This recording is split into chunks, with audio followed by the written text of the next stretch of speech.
Check 2 1 2.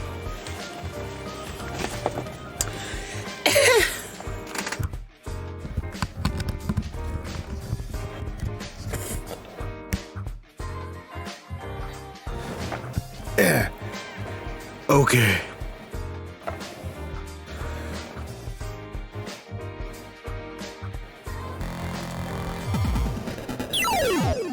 Hi. Hold on, I gotta like fix things. I thought it was ready. I thought I evolved past this, but I guess not. Just give me a second. Okay. Hi, Garidius. Hi, Valentine Evelyn. How you guys doing? Hey, Karamara Kamarama. How you doing? Today's a big day. If you are a someone who got a review code, this is a very good day to talk about Soul Hackers, but only if you're media. I believe in particular it's journalists that got the embargo lifted. So unfortunately, I cannot release my video today. I mean, I'm not even done writing it, so there's that. But what makes today good is that we can get some impressions. We can get some impressions of Soul Hackers too. And I think that it's really, really interesting. So we have to look at it. Hi, King. How you doing? Hi, Roy Eric. How you doing? I am like excited. I'm like, I can't wait. There's like, I believe it was 4 hours ago when the embargo dropped. So we are going to see.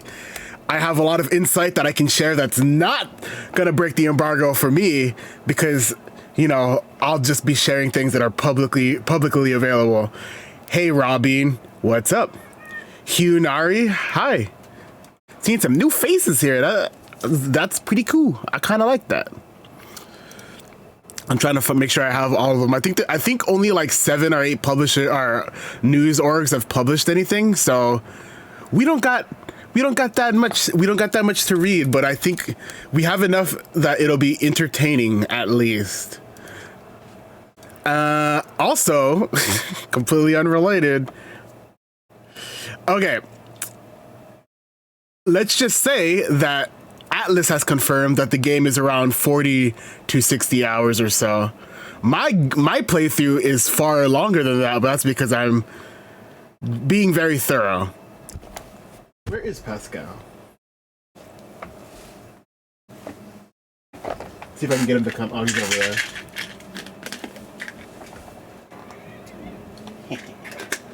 I got you! Here he is. Whoop! Okay, pass. Here he is. Here's the boy. I want to see if his purr will pick up on my mic. Come on. No? Okay. He's still in hunting mode. Where? His little white spot. Okay, pass. I don't want to leave, like... He has to get these treats. By the way, these treats are from like Trader Joe's. They're pretty good. Hi, Robot115. How you doing? And yeah, it is. Pascal likes me holding him. He doesn't like anyone else holding him. He's pretty much just attached to me. He doesn't mind being around other people, but for the most part, it's just me, I'm just looking at my back wall. It's like so messed up right now because it's just bad. I have gotten so many new things since I displayed that stuff, and it's really poorly structured. I gotta like fix that. But I don't know if you guys can hear his meowing. He's like pretty loud when he wants to be petted. Okay, so let's get into this. Let's get into the articles. Let me see if I can fix that as well, because I don't know why it's like... I don't know. I have like the newest version of Windows. I thought that was gonna be fine because you know Windows does its updates, and like I feel like after a while the updates are better-ish or consistent at least. But this version of Windows is super dumb. Like it's like they went out of their way to make it as bad as possible, because I'm over here like having to like constantly very specifically, oh, have fun at work, King, have fun at work. But I'm constantly having to like go through and like fix things. It's so annoying. Like like if I unplug my headphones, I have to like tell my computer that I want the audio to play through my headphones instead of the speakers. But shouldn't it intuitively know that I want it to play through the speaker or through my headphones? Why would I plug it in just for fun? Like who does that, you know? So is it gonna play through? It's saying that it's all feeding through my headphones. Maybe if I just turn off this speaker. Does that change it? No, yeah.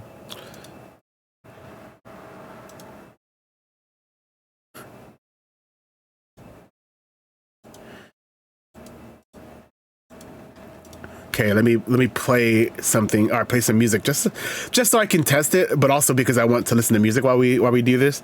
Hi, Olive A Sudden. Olive A Sudden. How you doing? Okay, let's see. Let's test this.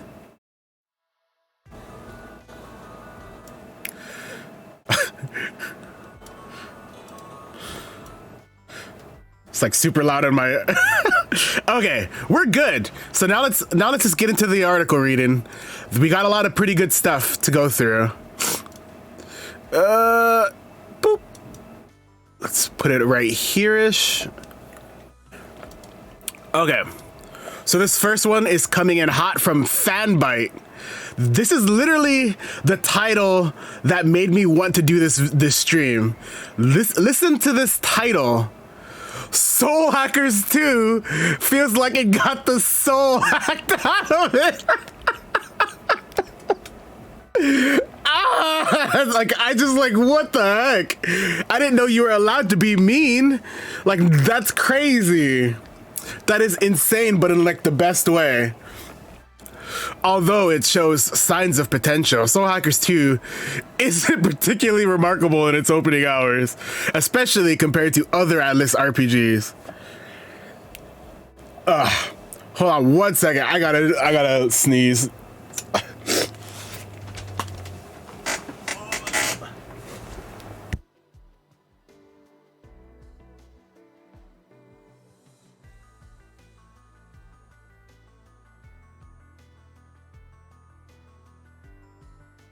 Okay. Oh, oops. So yeah, I gotta read this article. I am so excited to see, because that is such a bombastic title. That is insane. Soul Hackers 2 Soul Hackers was not a sub-series in the Shin Megami Tensei Pantheon. Hold on, let me read this, start it over. Soul Hackers was not a sub-series in the Shin Megami Tensei Pantheon I was expecting to come back. Yet, here we are. While the upcoming sequel bears the namesake of the decades-old sci-fi RPG spin-off, Soul Hackers 2 works with a clean slate.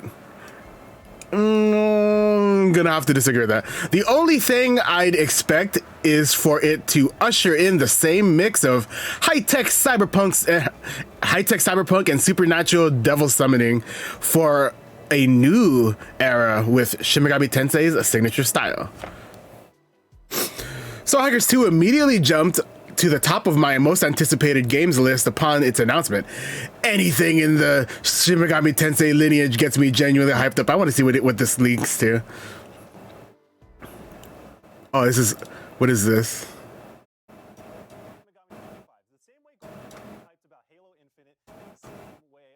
For Shin Megami Tensei 5. I didn't expect it. So y'all ever like just watch the press conference and be like, yo, I did, like, that's the game I've been looking for. I've been looking forward to Shin Megami Tensei 5 for so long, and I kind of put it off because Atlas is a little, they were a bit kind of cryptic about where the status of the game, where it's at. And I was like, oh, maybe that's a 2022 thing. I'll wait for them to call the shots. But I didn't expect it to come through, and they showed a lot. It was on Treehouse too. Okay, yo, oh boy. All right. Okay, so anyways, I guess he's just showing that he was excited-ish for Shin Megami Tensei 5. I don't, like, that was just a weird, like, plug for his Twitter. And so I've been playing the game on PS5 ahead of its August 26th release, but after about eight hours, you can't write a... No, okay.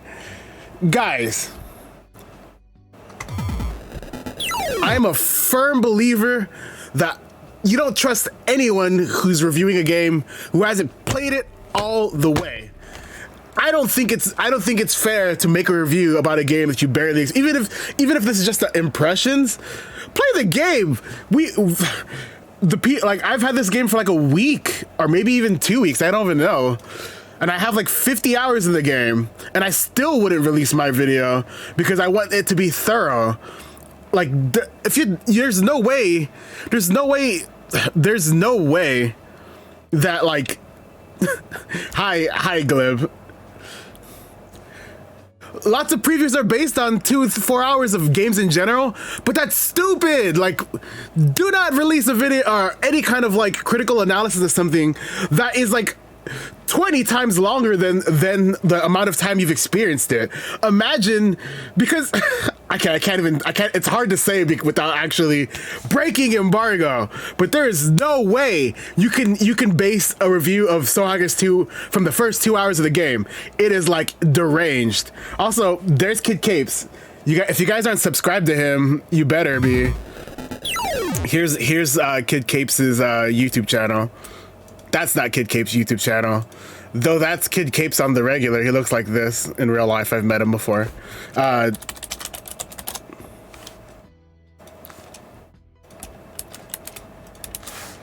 Yeah, because the reason why you have to go deeper is because so many of these of RPGs tend to have like really long like points of entry. Like, it takes like a few hours before there's no more tutorials, you're just playing the game and you're just getting into the story, and most mechanics have opened up to you. Almost every game in JRPG, like, structured, like, blocks you from most things. Like, it's really not good, not wise to do an impressions when you're reviewing a game with less than half of the functions of the game even open and available to you. That's like me reviewing SMT5 based on just the intro or the cutscene that opens the game. It's like not a very wise thing to do. Anyway, I'm not quite sold on it yet. To put it plainly, Soul Hackers 2 comes across as a by the numbers textbook style RPG at its core. I actually disagree with that too. Yeah, 10 hours, like 10 hours minimum, but I would be more comfortable with someone saying that they're giving a preview if it's like 20 hours in, because any RPG in general can bridge the gap of between like 20 hours to like 200 hours depending on like the quality and the amount of stuff to do in the RPG. So like, to me, 20 hours is like a sweet spot. That tells me that you've experienced enough of the game to have a real impression, you know? Yes, this is my new crispy mic. I love this microphone. I have a new computer too. Like, I love that I got all this new hardware, and then like all the stuff that I actually need for my day-to-day life has gotten destroyed. Like, my car is like not running right now, and I'm like, dude, this is so cool. Like, I just got a new computer that I can use for like editing and stuff, and I got this new microphone, which I'm happy for, but at the same time, it's like, yeah, I've gone to Hollywood. This is how you get there, dude. The setup of Soul Hackers 2. Ringo, who's the physical embodiment of the powerful, omniscient AI called Aeon, Dang, did he read the intro of the game? Takes center stage. She has a companion named Fig. Come on, you. This is such a weird way to phrase it. Both Ringo and Fig are part of Aeon. They're the same. They're like literally the same. Anyway,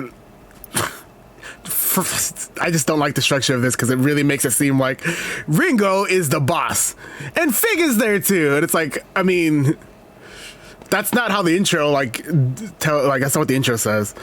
And they're both pretty cool looking anime girls created to prevent an apocalypse scene in Aeon's premonition. There's a shady dude hunting specific people who contain a covenant in their soul, and these are assumed to be necessary to initiate the apocalypse. I gotta look up what the word covenant is, 'cause I don't remember what that word means. Covenant, definition. A covenant is an agreement, but let's do a Bible definition. A covenant is a binding or establishing relationship between two parties and is often mentioned in the Bible between people and God. Dude. Lore, you can't just act like they're the same character. One has a butt and the other has boobs. I mean, I disagree with that first part of that sentence because I've seen the way they look in the game. Maybe you should pay attention to the Mega 10 games you play. It's because I'm giving you my impression, Glib. That's why. It's my impression of reading this article for 10 minutes. So I would just say that this is Bible like verbiage. I would even argue that Ringo and Fig are Bible verbiage, but only if you know. If you don't know, then you don't know. Very quickly, you assemble a party of 4 with characters who have various stakes in the struggle, all of whom were brought back to life by Ringo's soul hacking ability. When that person gets resurrected, Ringo peers into their thoughts and feelings leading up to the moment they died. It's as if they have a moment of clarity and reflection. I mean, that's literally what it is. Affecting their outlook as they get a literal second chance at life. It gives them a renewed will to fight as Ringo bestows her vision unto them. Bruh, this guy's getting biblical. Atlas really knows how to design a lead character who looks dope as hell. Give me a 1 in the chat if Ringo is a very nicely designed protagonist. Tell me, I should not hit this desk, it's made of glass. Tell me, 1 in the chat if Ringo is a very nicely designed character. 2 if no. If she's not designed unto him. If you're a SMT fan or SMT diehard familiar with the Devil Summoner sub-series, I will say this. I don't think there's this is such a very interesting thingy to say. Because he's saying, if you're an SMT diehard familiar with the Devil Summoner series, you'll be treated to some neat references and lore continuity along the way. If you're not, you'll be fine since prior knowledge is not essential. This part is the part that's really interesting to me because I would argue the amount of people who speak English and are diehard SMT fans is already like a niche, right? That's a very small niche, right? Then, in addition to that, the amount of people who are diehard SMT fans who have a lot of knowledge about the Devil Summoner series is an even smaller niche. It's a difference between 100 and 10, you know? I would be so bold to say as I don't even think there's 100 people who speak English who I would say is very knowledgeable about Devil Summoner. That's 3 people, and that's not so I don't know. He's right though. You'll see words like Devil Summoner and soul hacking, and those are words that you'll be like, oh, I know that. I've seen that somewhere else. Getting the soul hacked. This is okay. Who put Bell said this is a 0 out of 10 review.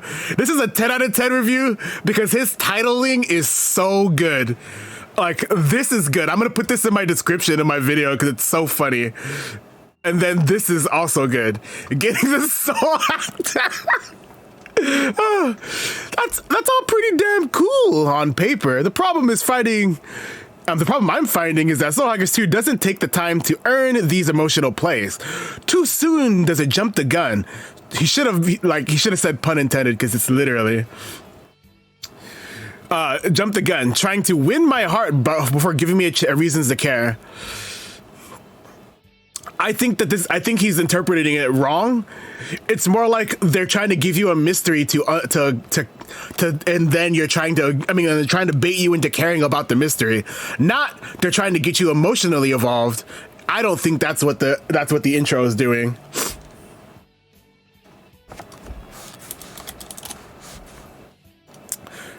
So I'll disagree on that with them. I get what these moments are going for. No, I don't think so. But when they're presented in a very matter-of-fact way and without taking the time to develop personality, it undersells the premise. No, that's not what they're doing. You only played 2 hours. You can't tell me that that they're not doing it right. You've only played 2 hours. You're wrong. You're literally wrong. And it sounds like I'm defending Soul Hackers too, but I'm not. There's still time for them to win me over, but I can't help but feel the story and characters have already shown their hands. This is like when people. Oh, sorry, they said 8 hours, but even so, 8 hours is not enough to get to the part. Also. This is like when people go, "Oh, Nocturne has no story." It's like, did you read? So this is literally what I'm thinking of when it comes to this review. I'm like, 8 hours in, did you read? While I can appreciate the expedited process of getting me, and I also think that I'll give them this, that they're being purposely vague because they can't spoil things because embargo. So they're being super vague about what they're criticizing, and that doesn't help them. It actually makes it more confusing if you know what they're talking about. And I would imagine for you guys, it's even more confusing because you're like, I don't know what they're talking about, and they're being vague. Getting me into the mix of things, it rushed to establish a formula for the story to play out, foregoing some all-important build-up.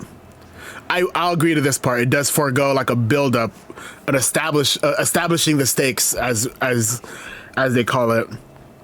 I'm seeing snippets of its potential, however. There are some light social elements where you catch up with party members over a drink to ponder life and the state of the world. Worst part of the game. Sorry, something got stuck in my throat.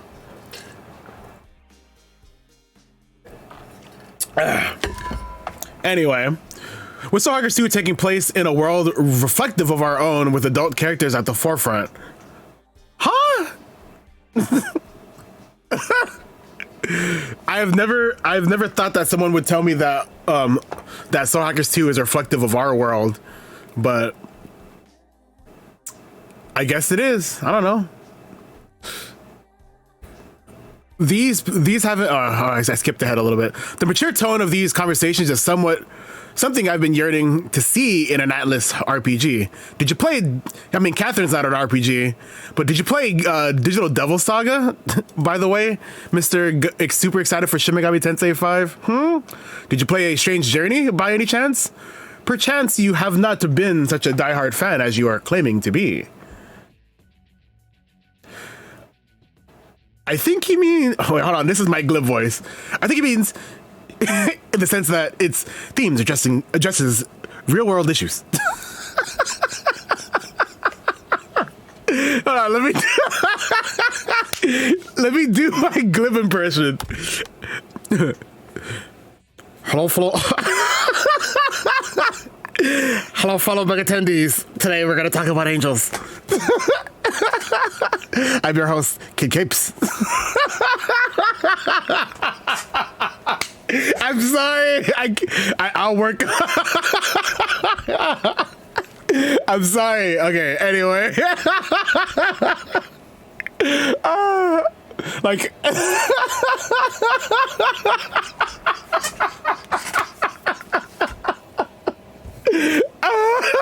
Okay. I have to keep reading. They haven't been particularly nuanced so far, but acknowledging the follies of the world. Dang, I'm eating my hair and it's not good. I mean, it's protein, but you know, the follies of a world beholden. What is with these like $5 words? I mean, you're allowed to say beholden, but you can't say, you're like legally not allowed to say unto and beholden in the same review. Like, I understand that Megaten has like biblical things in them, but you don't gotta like talk like your King James Bible. Like, you can just talk normal. Then again, I did say fiduciary in my last review or my last video, so I guess I can't complain about $5 words. To rampant capitalism, societal stagnation, crime, technology, and devil summoning creates an interesting or intriguing context. I almost agree. Having a drink, that's so cool because most of these reviews, what they do is it'll just say like, screenshot provided by Atlas, but in this one it's like he actually puts things that are worth reading. Having a drink with your party members when they're available opens some intriguing That's good. That's something that's worth looking at. That's cool. Good job. Devil summoning. Yeah, devil summoning is a very contemporary issue. like I'm like just before I started streaming, I was summoning some devils, and then I ate them. I called them scrambled eggs. Maybe Soul Hackers 2 is on the cusp of something great. I do like Ringo as a lead, and I can see some signs of something interesting beneath the surface of the game's characters in the early hours.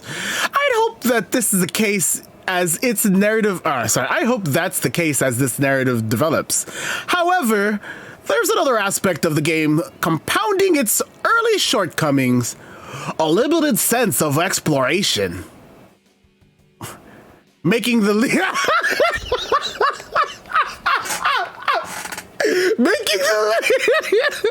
making the least of the Soul Hackers. I love how he keeps doing these compliment sandwiches, but they're like negative on the top and negative on the bottom. It's like eating a reverse Oreo. This is so insane.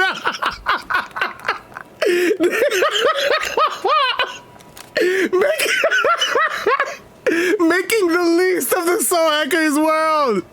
Oh, these are so good. This, like, I don't even care about his opinions. His ability to be funny is unparalleled. I've never found anything I've read from media as funny as this preview. Good job, guy. Making the least of the Soul Hackers world. Some of the environments that make up this Neo Tokyo are visually stunning. Bright neon lights flood the backdrops in a few hub locations you visit, and the vivid colors come across the cityscape leaves you eager to take part in this game's world. The cyberpunk aesthetic mixed up with demons, SMT demons openly roaming around the world makes for a striking contrast. And I keep imagining the possibilities of what could be within this alluring rendition of a bustling city. But it's only a tease! There just isn't much in these hub areas aside from shops and few NPCs for side quests. Okay, well, I mean, he's like dead right. There's simply small areas to walk along, accessed in an overworld map menu. A very annoying overworld map menu that takes up like 2 minutes of my review. I spent 2 minutes talking about how much I don't like this. This leaves a lot to be desired, especially when one of these first locations is the in-world stand-in for Shinjuku's Kabukicho, a lively and seedy red light district. Karakucho. There's Black Frost. There's De La Mancha, which is it's just Donkey or Don Quixote is like is the store chain that this is a spoof of. And then over there is the Breaking Bad store. It's called Break Mart, I think, or Breaking Mart. Don't be fooled by the bright neon lights or the bright lights in alluring cityscape. There isn't much to find. I love this review, dude. I'm like there's some times where I'm like, I don't know why you're doing this, but there's some things they do that is so good. This is like, it's like you're eating basically a very nice spicy dish. You're like, I quite like this chicken, and then you dip it and you're like, oh my god, this chicken's going off. This sauce is crazy. your intro to this. I know, he can't stop roasting it. It's so funny. Your intro to this pans over the iconic red sign and the storefront of a Don Quixote. I mean, bro, it's De La Mancha. It's not Don Quixote. I mean, it literally is a spoof of Don Quixote, but I think it's because he's probably knowledgeable about what it's spoofing. But when you are start moving, oh my God, he needs one of these. He needs one of these. But when you are start moving around in this area, you realize you are funneled along one sidewalk and a few other shops. This is indicative of the rest of the game's areas, a veneer of an expansive city without much to offer. This is a very good paragraph, dude. Except this part. Like, do you even proofread, bro? That feeling extends to the dungeon crawling aspect too. When it comes down to the dungeon crawling, Soul Hackers, okay, this guy is good at writing. I actually am enjoying this because there's a flow to it. And it's long. It's not like some dumb, like, 1-2 paragraph thing. It's an actual criticism. Even if I don't think he's played it enough to give valid criticisms about, like, character development and the story, his impression of the worldview is good because it's actually... It's there. It's there. It's there. He's doing it. He's doing the thing. When it comes down to dungeon crawling, Soul Hackers 2 comes up short so far. An empty shipyard is the first area you fight through, and it works as a prologue, establishing characters and setting up the story. I wasn't too concerned with this being rather bare bones, as it was just the start of the game. I mean, you literally did not say that in the beginning. You literally say that it's not good.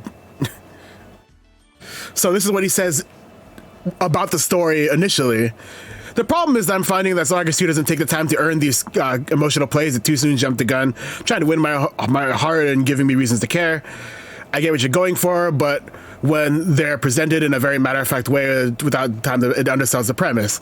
Then he backtracks, backpedals like a coward. I wasn't too concerned with this being rather bare bones, as it was just the start of the game. Like, come on, pick one.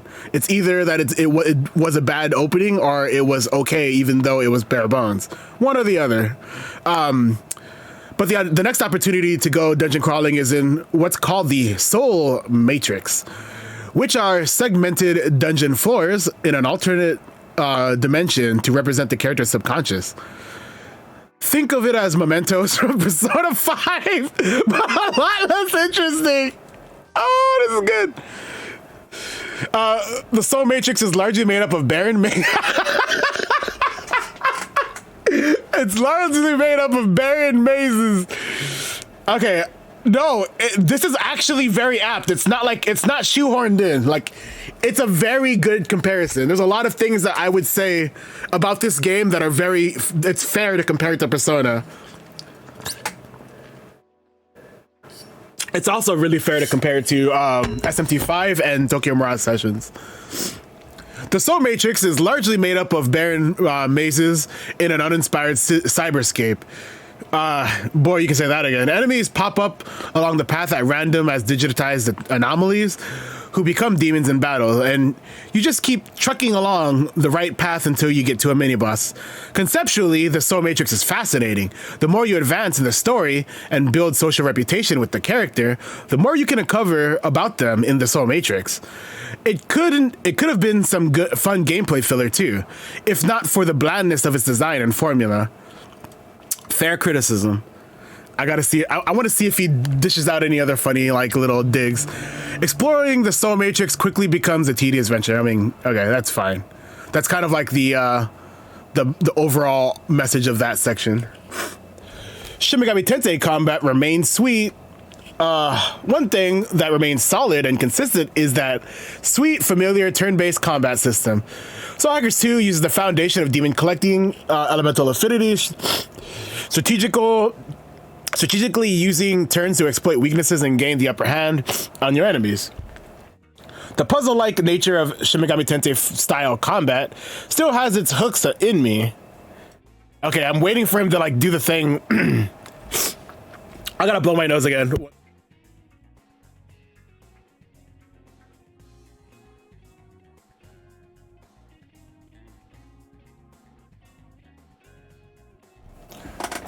Also, my song is on.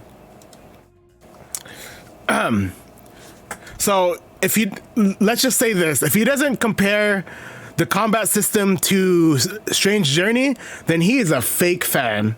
That's all I'm gonna say. He's literally a fake fan, and he can't talk about how much of a SMT fan he is if he doesn't bring up Strange Journey when he talks about the battle system.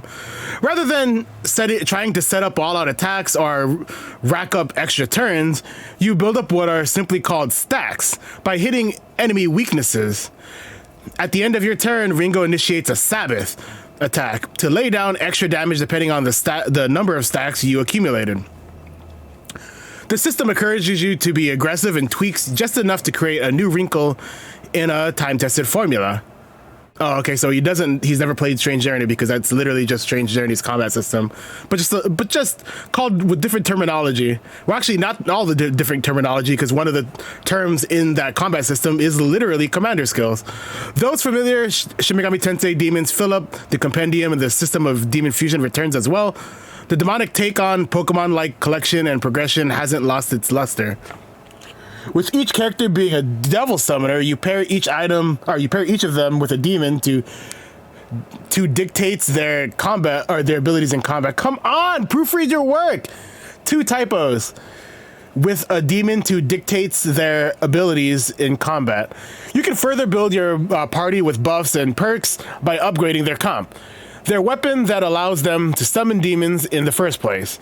As an RPG nerd, I still find these kinds of systems enjoyable and comfortable, especially in challenging fights against imposing bosses.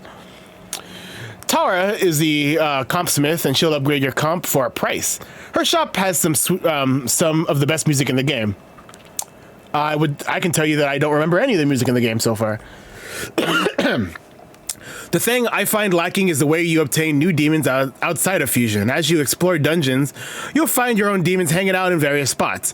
You just have to be lucky that one of them offers the services of a new demon when you talk to them in the dungeon. You won't find demon negotiation in combat, which is mildly disappointing. And yeah, he's right. You cannot negotiate with demons in combat anymore. It's through interacting with your demons in the field of a dungeon. That's how you can potentially get new demons. After 8 hours, I'm still looking for its soul. Okay, maybe this meme is kind of getting tired for me. After Soul Hackers is scaled down, overall, Soul Hackers is a scaled down version of an RPG within the framework, the Atlus framework. Its dungeon crawling, storytelling, and world building are all missing the spirit that makes SMT truly unique, and the Devil Summoner branch stand out. In contrast to other Atlus games, Soul Hackers 2 feels generic so far. And I'm having a hard time picking up what it's putting down. I mean, I feel like what they mean is that this feels too much like the other games. I don't know if I would say that it's not unique, because it still feels different from every other RPG that's not an Atlus RPG. But when you compare it to other Atlus RPGs, like he says in the second part, it does feel a little generic, but that's kind of like, I don't know, that's kind of like if you blend up the last 10 years of Atlus RPGs, I would say that they all kind of can feel a little samey. I often think about why Atlus's other joints hit me so hard and leave impactful first impressions. Their ability to draw me in with its atmosphere, attitude, and style to create memorable experiences. They invite curiosity from the jump, with intriguing mysteries, distinct characterizations, a world you just want to explore. And many of those games pull you in with a badass, iconic moment to sell you on the wild premise. Look at Ringo, looking cool as hell again. Okay, maybe he's getting tired of writing. Dude, okay. what is he gonna cite as like the badass moments? Because when I think of like the things he's talking about, I'm thinking of Raito 1's tutorial was interesting to me. Nocturne's hospital to conception part, Strange Journeys intro, SMT4 once you finish Naruku. There's so many like really like there's so many keystone moments in like those games. Even the opening cutscene to Digital Devil Saga, like there's a lot of really good moments. In modern games, I would say like Persona 5's Casino, like intro is pretty good too. I want to know what he's gonna say, and I have this feeling that he's gonna say whack ones.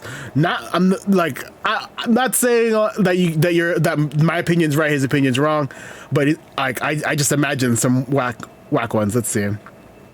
Persona 3's first summoning of it with an evoker.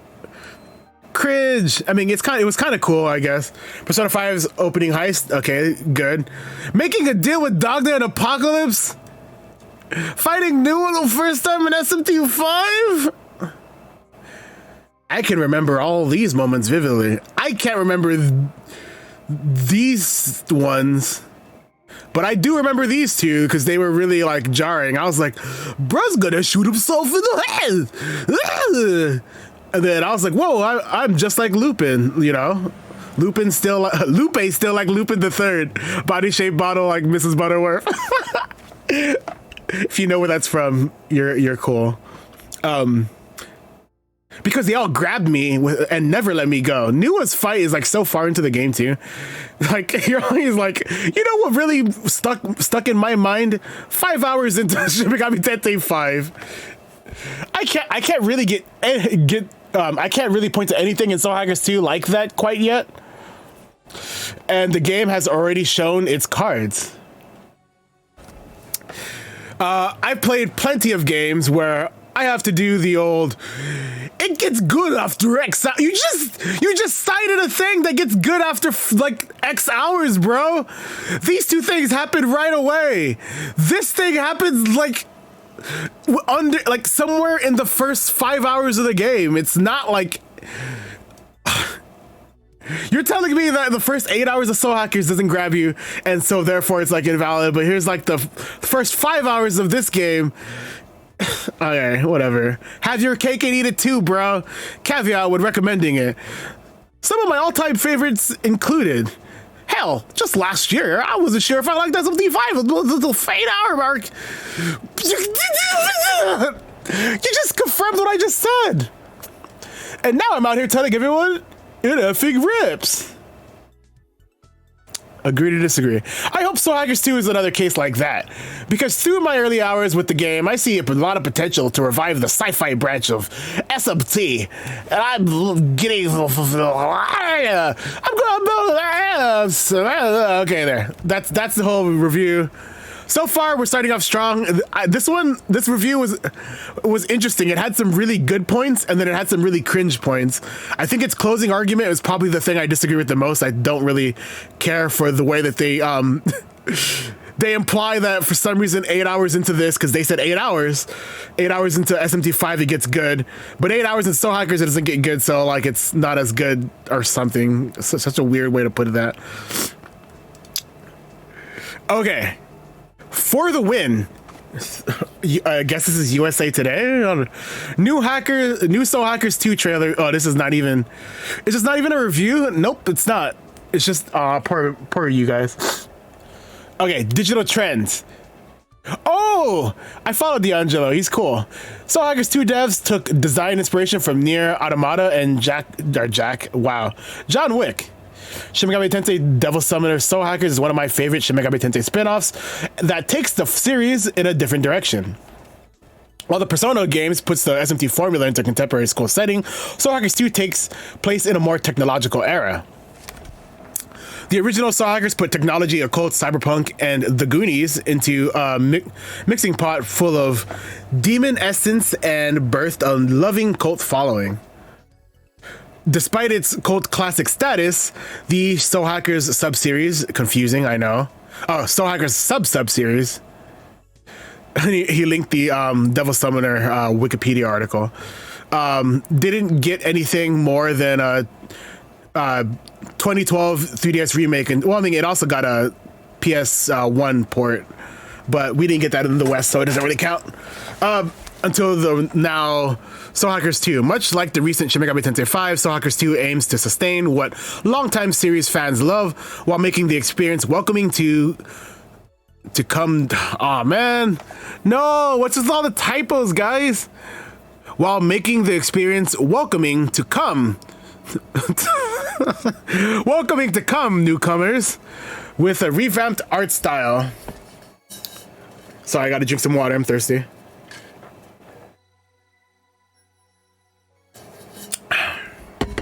And accessibility features. In an interview with Digital Trends, they interviewed the Soul Hackers people? That's crazy. Soul Hackers 2 director Eiji Ishida and Mitsuru Harada highlighted how the game caters to the fans of the old while it brings in the new. Opening the demonic gates. The Shin Megami Tensei series is plagued with the conception that its barriers to entry are too large for newcomers to enjoy. Many missed great games like Shin Megami Tensei 3 due to constant talk of how difficult strategies are to form and how unfairly tough bosses can be. Atlus's recent RPGs are more cognizant. I'm pretty sure it's spelled with a Z. Yeah, it's spelled with a Z. Oh, it's spelled with a Z? No. Oh, okay. So this is a common misspelling. So it is spelled with a Z. Sorry if I'm being like a little bit of a nerd when it comes to spelling, but it matters to me. And takes steps to rectify them and remove barriers to entry. As a result, Persona and Shin Megami Tensei are more popular than ever. I actually don't know of many people who didn't play Nocturne because they said it was too hard. Was that a thing for any of you guys? Did any of you guys not play Nocturne because of how difficult it's been made out to be? Like, I beat the game when I was a literal child, dude. I was like 16. There was no guides. Well, there was one guide, but it was a thing you had to buy, and I was a teen, so I didn't have money. Like, I beat it before there was a community talking about how hard it was. And I beat it before my brain was finished developing. It's not that hard. If 16-year-old LaRue can beat it, anyone can beat it. I guarantee you, Nocturne is not hard at all. Like, when I was a teenager, I was by far one of the dumbest people I know because I was living it. And I beat it. So I hate this conversation because I beat it as a kid. Literal child. I was a child. No, I was interested after finishing Persona 3. Fun story, when I was a kid, because like I said, I was a dumb child, I thought Persona 3 was Nocturne, but like a different timeline, because they both said Shin Megami Tensei, and I knew that Nocturne was the third Shin Megami Tensei, so I thought it was Shin Megami Tensei Persona 3, and this was like a rebirth of Demi-Fiend or something. I thought they were the same character, and I didn't understand why they were different. That's how dumb I was when I was 16, and I beat them both. They're easy games. Anyway, sorry, I'm young. Yes, the Nocturne is hard thing always makes me mauled. I will melt down. Like it's not good.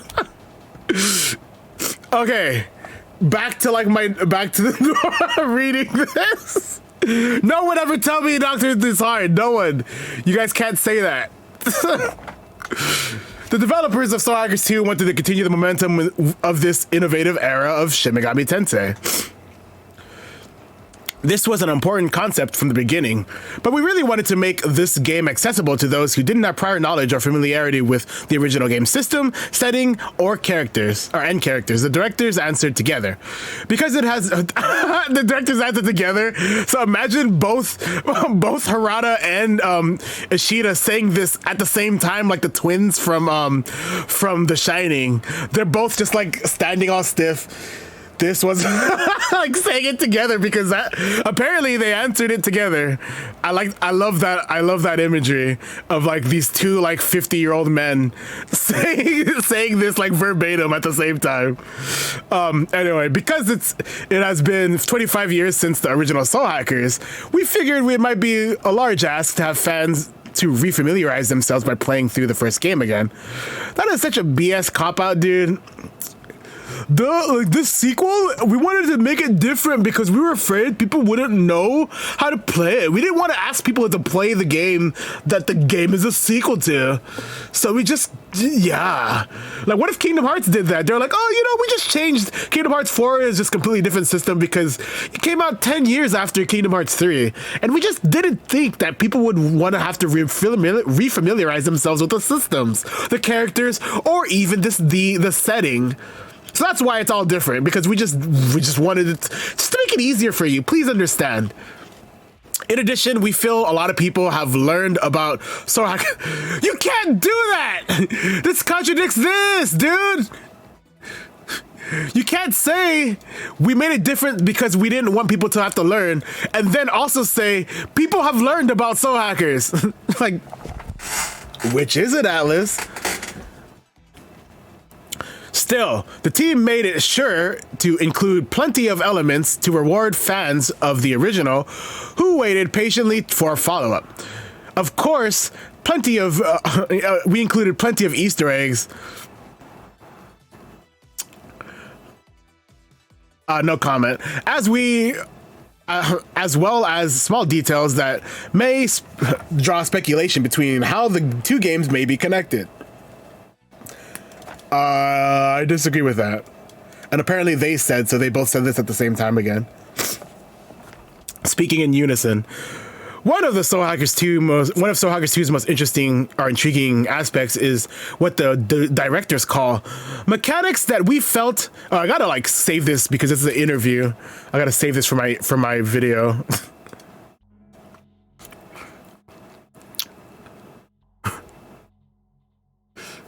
This is like the worst. This is the worst interview.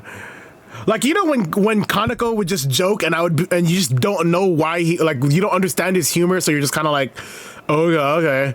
Like, at least Kaneko and like Okada and even Hashino, they're like having fun. They genuinely care about what they're saying. This seems so like stupid. Like, it's really dumb, and I hate this so far. Oh, sorry. Most intriguing aspects is what the directors call mechanics that we felt fit the modern era.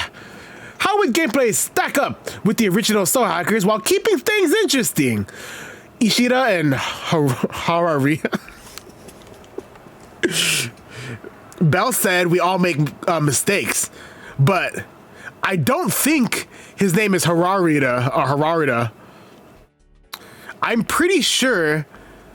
very sure that his name is not Hararita. I'm pretty sure it's Harada. But here we are.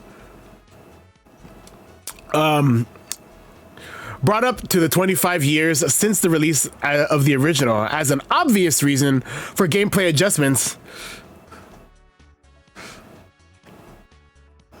You're telling me they decided we're gonna change the gameplay completely to make things more interesting? Of course, advancing the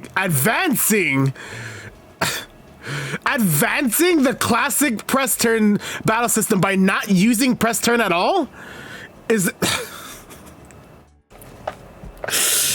I don't even like press turn, but that's so like, huh?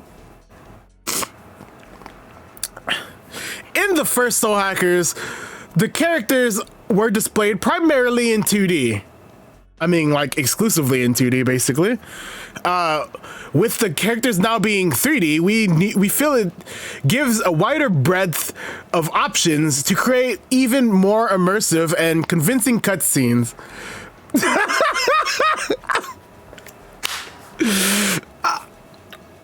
I'm sorry, but this interview is making me hate Soul Hackers 2. Like, this interview is making me, like, hate Soul Hackers 2.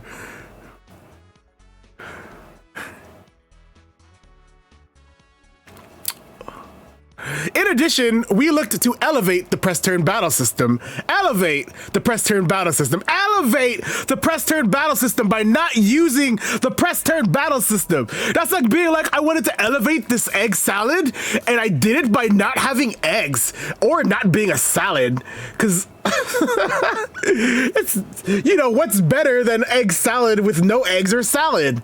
There's no press turn in this press turn battle system, so how is it elevating the press turn battle system? Someone tell me, please. A staple in the Atlas title since Shin Megami Tensei 3 to really expand the benefit. You could have just said that you wanted to change the battle system for Soul Hackers, because Soul Hackers doesn't use the press turn battle system. Why couldn't you just say that? Then you wouldn't be wrong. Influences and inspirations. One thing that is immediately noticeable. Thank you. I definitely have to drink some water.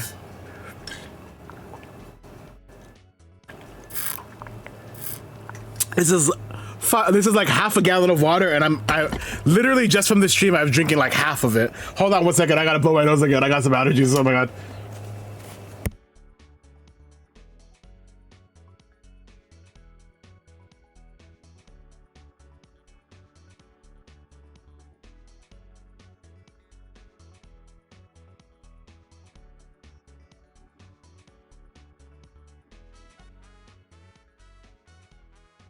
So I got really bad allergies. I went outside to tend to my garden, and like, which is kind of ridiculous to have a garden when I have allergies, because I have allergies to pollen. And what does gardens have, you might ask? And sometimes they have flowers. And what does flowers have, you might ask? They have pollen, dude. So I'm out here like sneezing just to grow some stupid like kale. Like, why? Hold on, Robbie, and I'm gonna give you a voice. Why? I don't know. Why are they associating exploiting weakness with press turn? People say the same with Persona, even though one more is def not press turn. I think it's because you could at least argue one more is a derivative of press turn, but the battle system in Soul Hackers 2 is not a derivative of press turn at all. It's a derivative of the co-op system, which is Strange Journey. Which this song is from Strange Journey Synchronicity Prologue, so funny how life finds a way. Thank you, Tim's, by the way. Gerald says, is Soul Hackers 2 actually good? I would say it's good with a bunch of caveats, and it depends on who you are as a person. I can't tell you exactly because I am still under the embargo. I cannot tell you anything that's not being mentioned here because I would be breaking embargo if I did that. So I can't tell you how I feel. You have to wait till the 26th so I can publish my video. Unfortunately. One thing that is immediately noticeable in Soul Hackers 2 is a deviation from the usual look of SMT titles. From the look of the characters to the world design. Like, what are you talking about? I mean, whatever. This is one of the most vibrant, this is one of Atlus's most vibrant games. If you ignore Shin Megami Tensei 5 and Tokyo Mirage Sessions and Persona 5 and Persona 4 and Persona 3 and like Devil Survivor 2, and there's a lot of very vibrant like and unique looking. I just hate this interpretation of Atlus as a company that everything is monolithic and everything looks exactly the same and plays exactly the same, whatever. I know he's not being that literal with it, but I would argue the last like 10 to 20 years of Atlus content has been very varied. Even within the conception of Atlus, the early 90s to the late 90s, there was a wide variety. Majin Tensei, Last Bible, and Devil Children and Shin Megami Tensei do not look the same at all. They do not play the same at all. They're very different. So I think that this idea of like how there's like this weird, how there's like this set standard for the games is kind of ridiculous to me, and I've always kind of hated that that like nobody puts Atlus in a box or in a corner, I guess. when I asked when I asked about the influences for the design and new art style, the director's influences shocked me. We were influenced by we referenced games like Nier Automata, which looks nothing like this, and I've never played it, so I don't know what the elements are similar. Does anybody who's played Nier Automata please tell me what this or how this is reminiscent of Nier Automata? Anybody tell me, please? Like, this is not me being like this is not me like saying that it's not true. Oh, it's third person. You're right. It's third person, and you see the protagonist's butt for most of the game, so that's true. They're the same. It's a story that follows the main protagonist, who is both female and non-human. Oh snap! That is just like Nier Automata. Living in a futuristic society on the verge of decline, just like Nier Automata.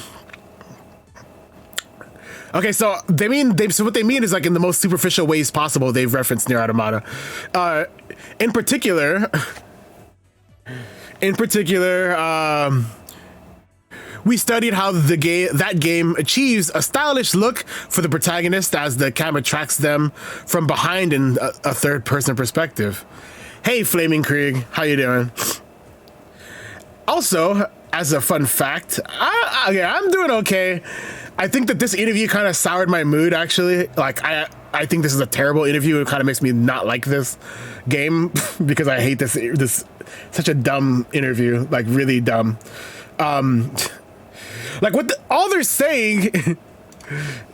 Oh yeah, I haven't even sent you the other.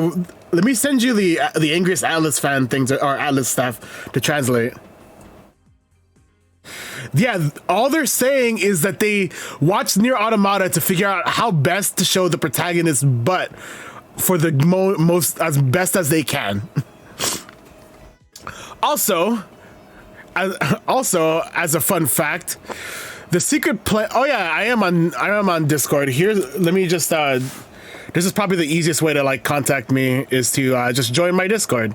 Well, it's not my Discord. It's the R Atlas Discord, but I am the current admin for now. So if you want to just join that, you can contact me through there.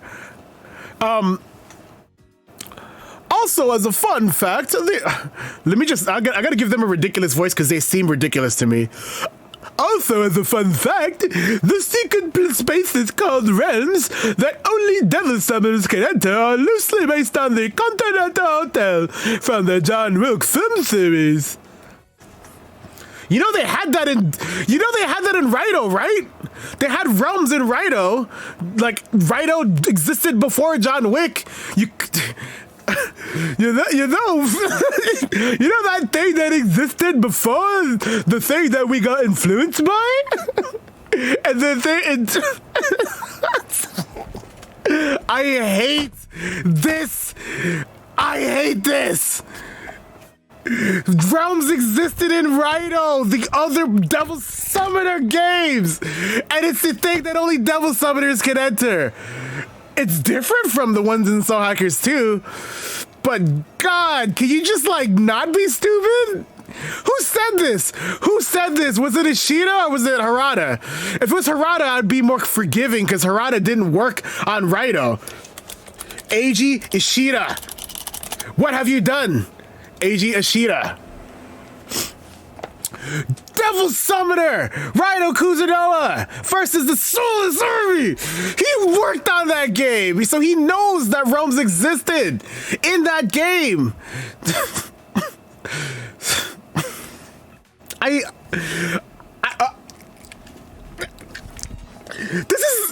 This is confirmation that me being annoyed at him for Strange Journey Redux is apt, because he clearly doesn't even know the games that he's worked on. He clearly just is like in La La Land, like, oh, I watched this pretty good movie called John Wick. It has some cool thing called the Continental Hotel. You're sorry. I am genuinely upset with this guy. This is so disrespectful. How do you, how? Okay. Whatever. Like, Eiji Ishida should leave Atlas. Like, he shouldn't be part of Atlas anymore. The era where we needed Eiji Ishida involved in anything has passed. He should retire and work on nothing Atlus related anymore. He should go do a Kickstarter and start his own like visual novel or something. We don't need him anymore. Even with those surprising inspirations. Yes, the realms are inspired by the Continental Hotel. Sorry, I can't get over that. That's so dumb. So very dumb. I just can't believe. I can't believe that he did this. Why did he do this? Why did he do this? Why did he do this, guys? Why did he do this? Why did he do this? The directors believe the visual designs wouldn't be what it is without artist and character designer Shiro Miwa. Shiro Miwa has worked on many Atlus or Megaten fan arts before, by the way. Shiro Miwa. I think I even like shout them out so it's easier. Shiro Miwa is the artist for the game. I said that. Okay, I guess I didn't point out any art, did I? I guess not. But if I remember correctly, they've done. I saw like this is Shiro's work. Oh wait, huh? That's in this tweet, but where?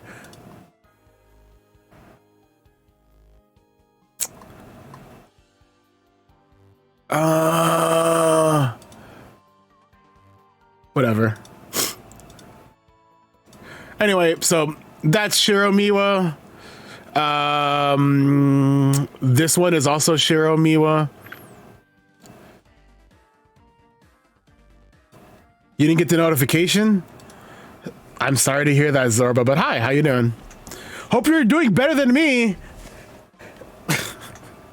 They stated the visual style of the game, of the overall game, is built out to complement Miwa's distinct approach to character design, which utilizes stylized. I hate the word utilize, by the way, because utilize is like utilize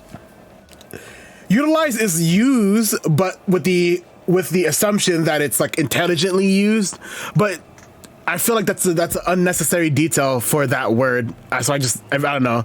We use this word all the time at work, and I hate it because it's such a stupid, like, shorthand way of talking. Just, I don't know, whatever. Stylized textures and shadows. I'm not doing okay. You missed the first half of the stream. I'm doing bad.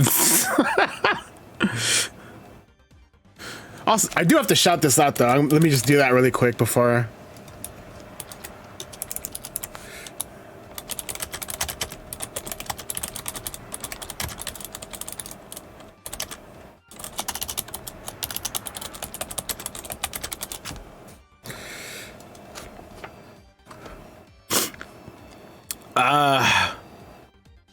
They also leaned into the urban nightlife aesthetic to match both the demons who lurk. I mean,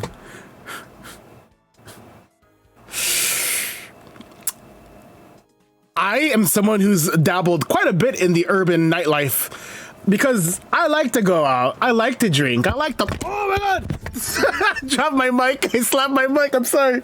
Sorry if that like ear raped you guys. I'm someone who likes to dabble in partying. I'm somewhat of a partier myself. I would not say that this game evokes that vibe at all. But, you know, maybe Japanese urban nightlife is just completely different. After all, I've only, let's see. So here, where have I gone and experienced urban nightlife?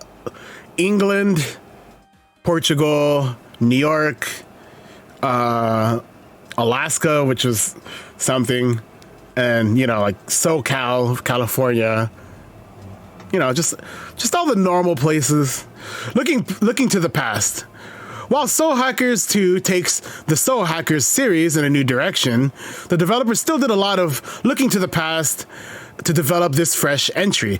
Harada, in particular, seems to see the game as the next significant evolution in his very long history Harada has a long history with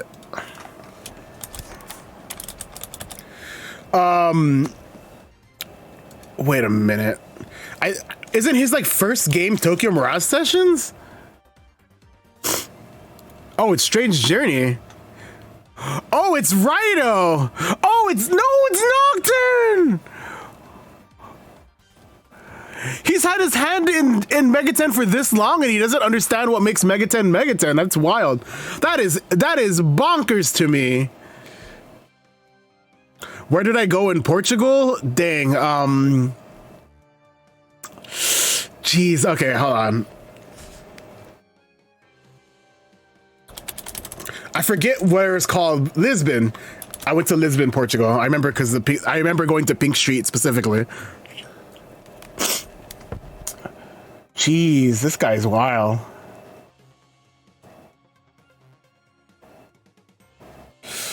Harada in particular seems to see the game as a I feel all of my past experiences during my time at Atlus played a part in the development of this game, Harada said. He then broke down what he had learned from some of the most notable games in his gameography. During Shin Megami Tensei 3, I was fortunate enough to be involved in building out the battle system. During Strange Journey, I felt I gained a deeper grasp of the worldview of the Shin Megami Tensei series, having been involved from the project's proposal phase in a supporting role the game, or in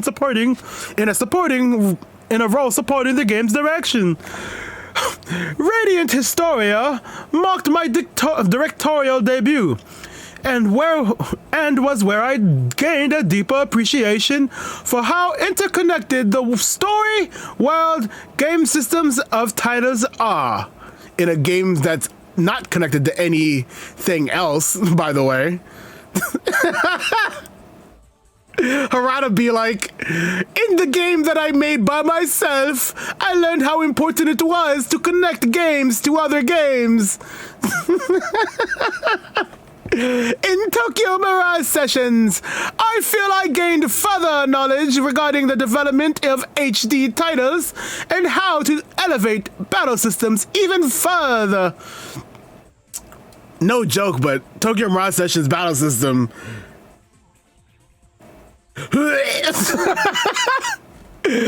I feel all the skills and experiences I gained from the past titles were critical during the development of this game. Thank you. I will drink some water.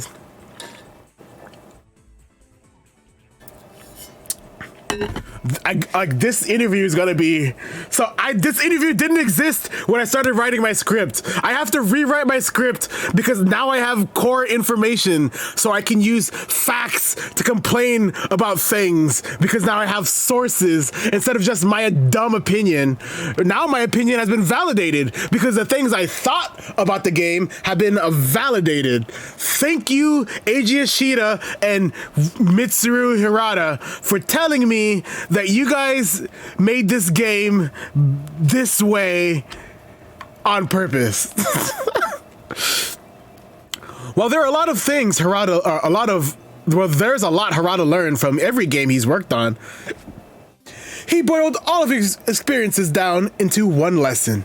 I think the main lesson I learned is the importance of approaching things holistically.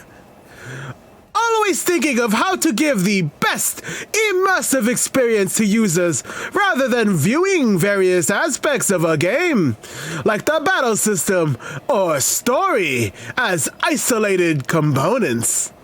No wonder why never mind, I can't say that. That's... I can't wait. I cannot wait. Oh, so I can't. This quote is gonna be the crux of something I say, because boy howdy.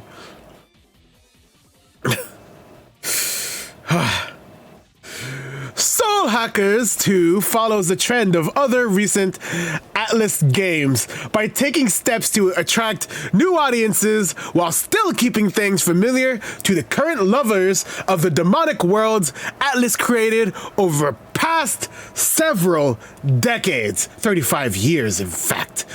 Ishida and Harada make it clear that this is the big challenge, but time and time again, Alice has shown that it's up to the task.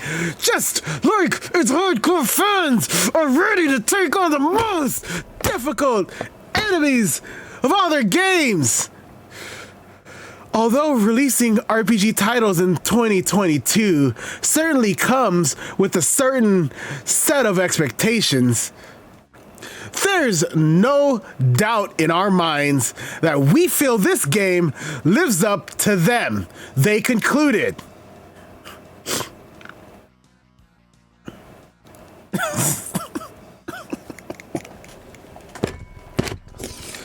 Dude. I'm so sad. Like this interview, I know I was expressing it as anger, but it's because I'm sad, dude. This is the most depressing interview I've ever read. It's very useful. It's not the interviewee's fault that it's depressing. It's not his fault at all. But I'm definitely sad. I guess what? Like, dude, I can't even say that. Okay, we're almost done. We're like, we only have like 4 more to read. I want to say no, but this, whatever. Gotta give them my cookies, my goodies, not my goodies. I'm sorry. I'm like, I've lost it. I don't know where my marbles are. They've all spilled all over the floor. Soul Hackers 2 announcement was a curveball for veteran fans and newcomers alike. I'm like not having fun at all. What are you, Glib? This is so we all process grief differently.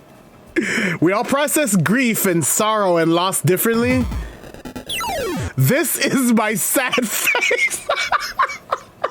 This is the face of all hope lost.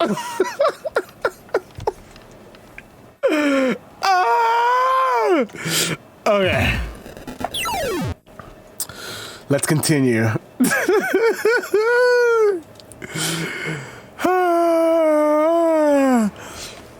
The previous title wasn't exactly one of the more widely known Megami Tensei entries, so the prospect of a new sequel, especially on most modern platforms, it's literally all modern platforms, came as a genuine surprise following the release of Shin Megami Tensei 5. I don't believe many prospective players quite know what to expect from its release later this month. However, after you better tell me exactly how long you played this, Orpheus Joshua. Oh my god. I want you guys to see this. This is the duality of man. Duality of man is Soul Hackers 2 feels like it got the soul hacked out of it. Soul Hackers 2, it's quickly becoming one of my favorite Atlas games and turn-based JRPGs ever made.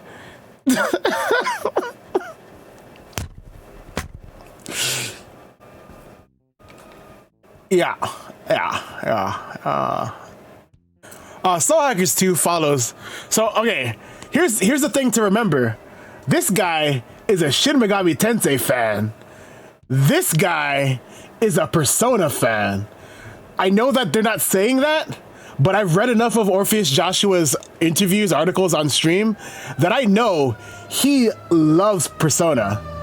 This person has, I'm just going to take their word for it that they love Shin Megami Tensei, even though they never played Strange Journey, which is wild to me.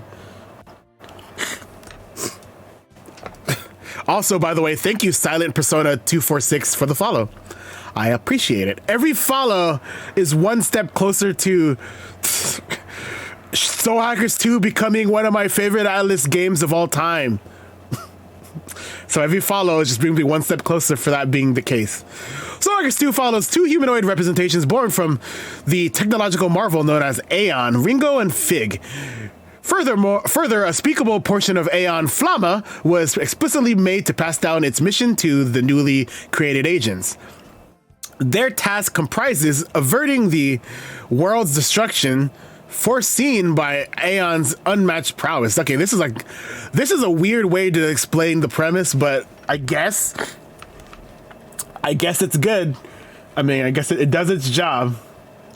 And he doesn't put any funny subheaders under the images. Missed opportunity. Still, while such a feat may seem elementary for such a masterclass system, matters are truthfully more complicated than one would initially assume. Ringo and Fig must save the lives of two individuals whose anticipated deaths seemingly initiate a chain reaction causing the world's end. And, of course, several unforeseen developments make this mission direr. God! I just want to read one interview, anything, without a weird typo. Is direr a word? Direr? Direr is a word? So, oh man, this situation is dire. And then like something bad happens. Oh no, this situation got direr. That's a word. Okay. Oh my God, that's insane. English is a crazy beast. The player or the party members, Arrow, Melody, and Saizo, rapidly join as their goals become interlinked with Ringo and Fig's objectives. Firstly, it's paramount to note that no previous game knowledge is required to understand this narrative's intricacies. Dang, this guy is like fancy as, like, he's just going all out. And we're using all this big language. The intricacies of Sohaku's tool it's not impeded by the variable knowledge of previous lore. Like, I don't know. Sorry, it seems like you have to like read this with your pinky out or something. As of the time of this writing, I have entered the final dungeon and can so he's played like 30 hours of the game. That's crazy. And I can confirm that the story here is standalone. And speaking of the story, it's a genuine, unexpected highlight. The primary cast is written extraordinarily well. And while it's admittedly soon to finalize my assessments, they are certainly in the running for being my favorite characters throughout Atlas's. Dude, play Digital Devil Saga or Catherine. I beg of you. Play Catherine, please. Please, Orpheus Joshua. Their various dynamics and inherently differing perspectives on life, providing intensely compelling banter. For the love of God, play Catherine!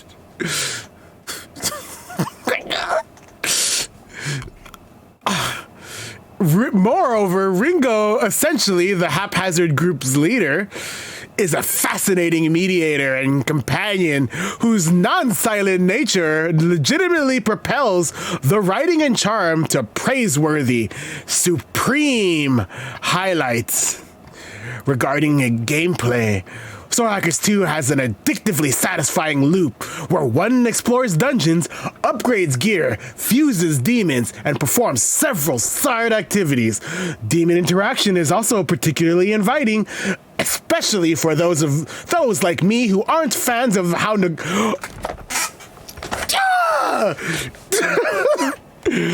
I hate actually having to engage when I'm negotiating.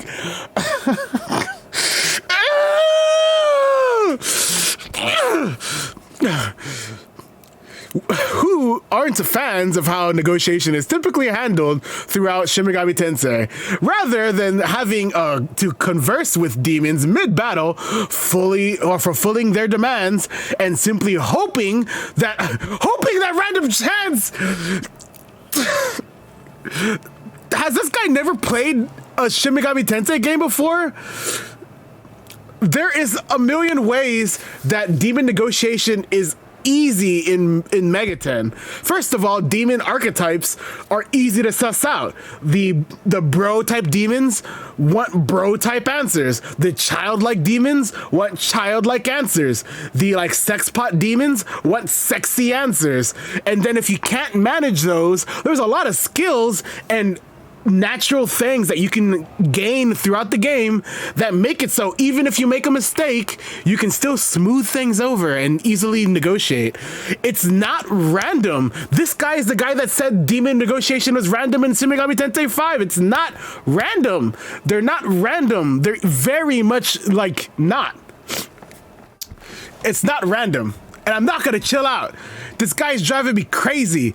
His opinions are the antithesis of my opinions, and I will fight him. I'll fight him with words, obviously, and obviously by yelling, I'm more right because I'm louder. That's how arguments work. If you didn't know, much like demon negotiation, if you yell, you'll get the demon to agree with you. In addition, in dungeons, the party's demons automatically initiate reconnaissance and can be found while exploring. Allied demons can expectedly offer items and currency. Though one of the most significant results is bringing in demons, Ringo can potentially get to join the team. I am eating my hair. Sorry. Ringo can potentially get them to join the team. Thankfully, unless I've somehow been exceedingly lucky for 50 hours. Demons are guaranteed to join. Yeah, that's actually true. Demons are guaranteed to join after you fulfill their one request. They will ask for one thing. It's almost always an item you have 1,000,000 of, and they will join you immediately. Someone was like, you know that thing where you negotiate with demons? Let's debone that and take out the negotiation aspect, because that's... Who am I? Having to converse is crazy. I hate having to understand other personality types and being able to engage with them. What is this, Persona? Teaching me how to engage with people? Nah, turn that off. I should just be able to get them by giving them one thing that they ask for. Yeah, anyway, there is no meaningless random chance incorporation that also serves to lessen the supposed individuality of demons. God, I hate this guy's opinion about demons. He's saying... Sorry, I'm just having flashbacks to his SMT5 review, and I really think that his opinions on demons is so brain dead. Like, play the game and actually engage with it. Stop being like, oh, it's too random. Like, when they talk all broken English, I don't know what they mean. Like, dude, there's a set, like, they're very set personalities. It's so easy to determine. Just pay attention. It's not hard.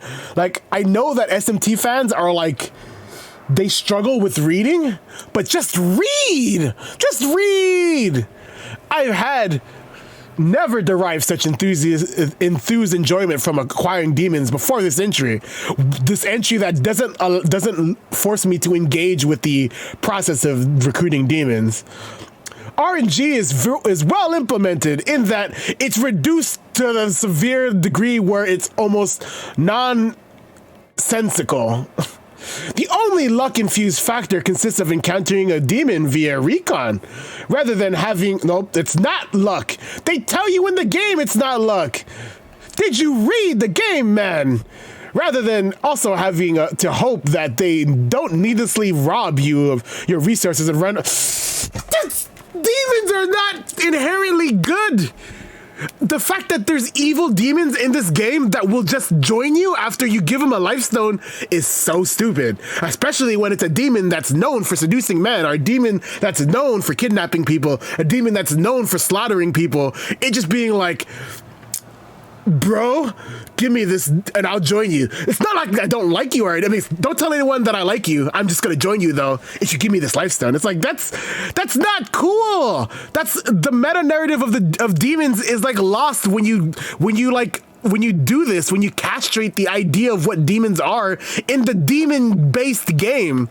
So like this guy like complimenting how demons are now not like demons at all and more like Pokemon is pretty ridiculous to me. Just go play Pokemon, dude. Go play Pokemon and get excited over catching your next like food-shaped fairy type Pokemon. And leave me alone. In essence, oh, is that a SMT5 reference? Improvements have been made so that, unlike other games, it's not an improvement, dude. Demons don't come off as like one collective entity. Primarily, they literally are. They're more simplified. There's like 3 types of demon personality in this game.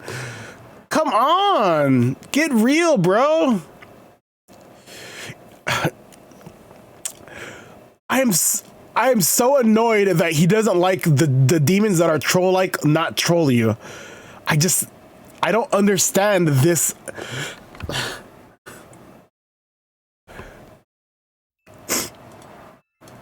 Like, it really bothers me. Like, I could rant about this all day, but it's gonna just drain my, like, it's gonna drain the little bit of, like, sanity I have left so far. The sole primary obstacle preventing me from wholeheartedly enjoying other Megaton titles. Stop ranting about how you suck at demon negotiation and reading comprehension and social cues, dude. Like, just because you have trouble recruiting a demon that asks you for a stone in a rude way doesn't mean that it's a bad system. You're just bad at it. Apparently, clearly. Never feels rewarding since there is no fair. It's God. Stop. Okay, I just gotta. Bye, Belle. Have fun with your life. Have a blessed day. I just don't agree with this whole paragraph. Is like just like them saying I'm bad at games and that's why I don't like the games. It's a legitimate game changer that dang. Okay, so this is what I'll do. I'll stop complaining about his like complaints about demon design because I really have to like not get engaged with or get annoyed by every time he says these like little micro jabs. It's a legitimate game changer that constantly instills the desire to complete my compendium because no meaningless stressors stressors are inhibiting me. I know I've spent a great deal of time on this topic, but I truly can't overstate the genuine joy. I gotta like save this article too because I'm gonna use this article in my video because it's such a ridiculous assessment. But I truly, I can't do an early gameplay stream. I'm not unembargoed, so unfortunately you just have to like read or watch me mauled at people for talking about things and me not agreeing with what they say. I know I've spent it, but I truly can't overstate the genuine joy-fulfilled investment this game's demon procurement has made me feel that I wish other Megaton titles or Megaton entries did. I don't think you should play Megaton if this is a bothersome thing for you. Conversation is not crafted as an illusion. It is really hard not to get triggered, dude, because he keeps making it sound like demon negotiation is some horrible thing. LaRue says he doesn't like generalization, but then he generalizes his opinion and experience on difficulty. Generalizes, I mean, provide me evidence right now, Potion.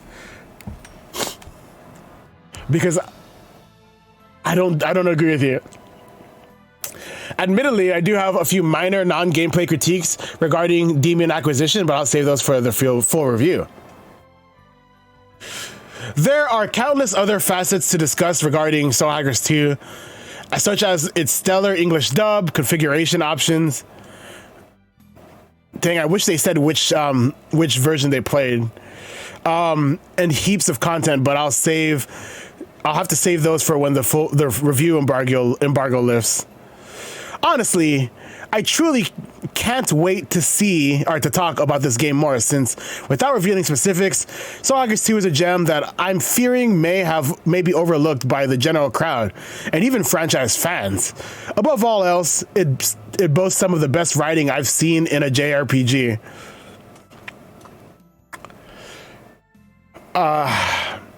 So I'm hoping it receives deserved attention and acclaim.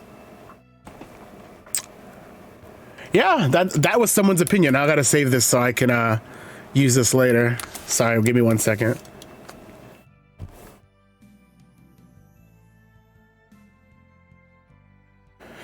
I mean, if anything, what he should have really said was,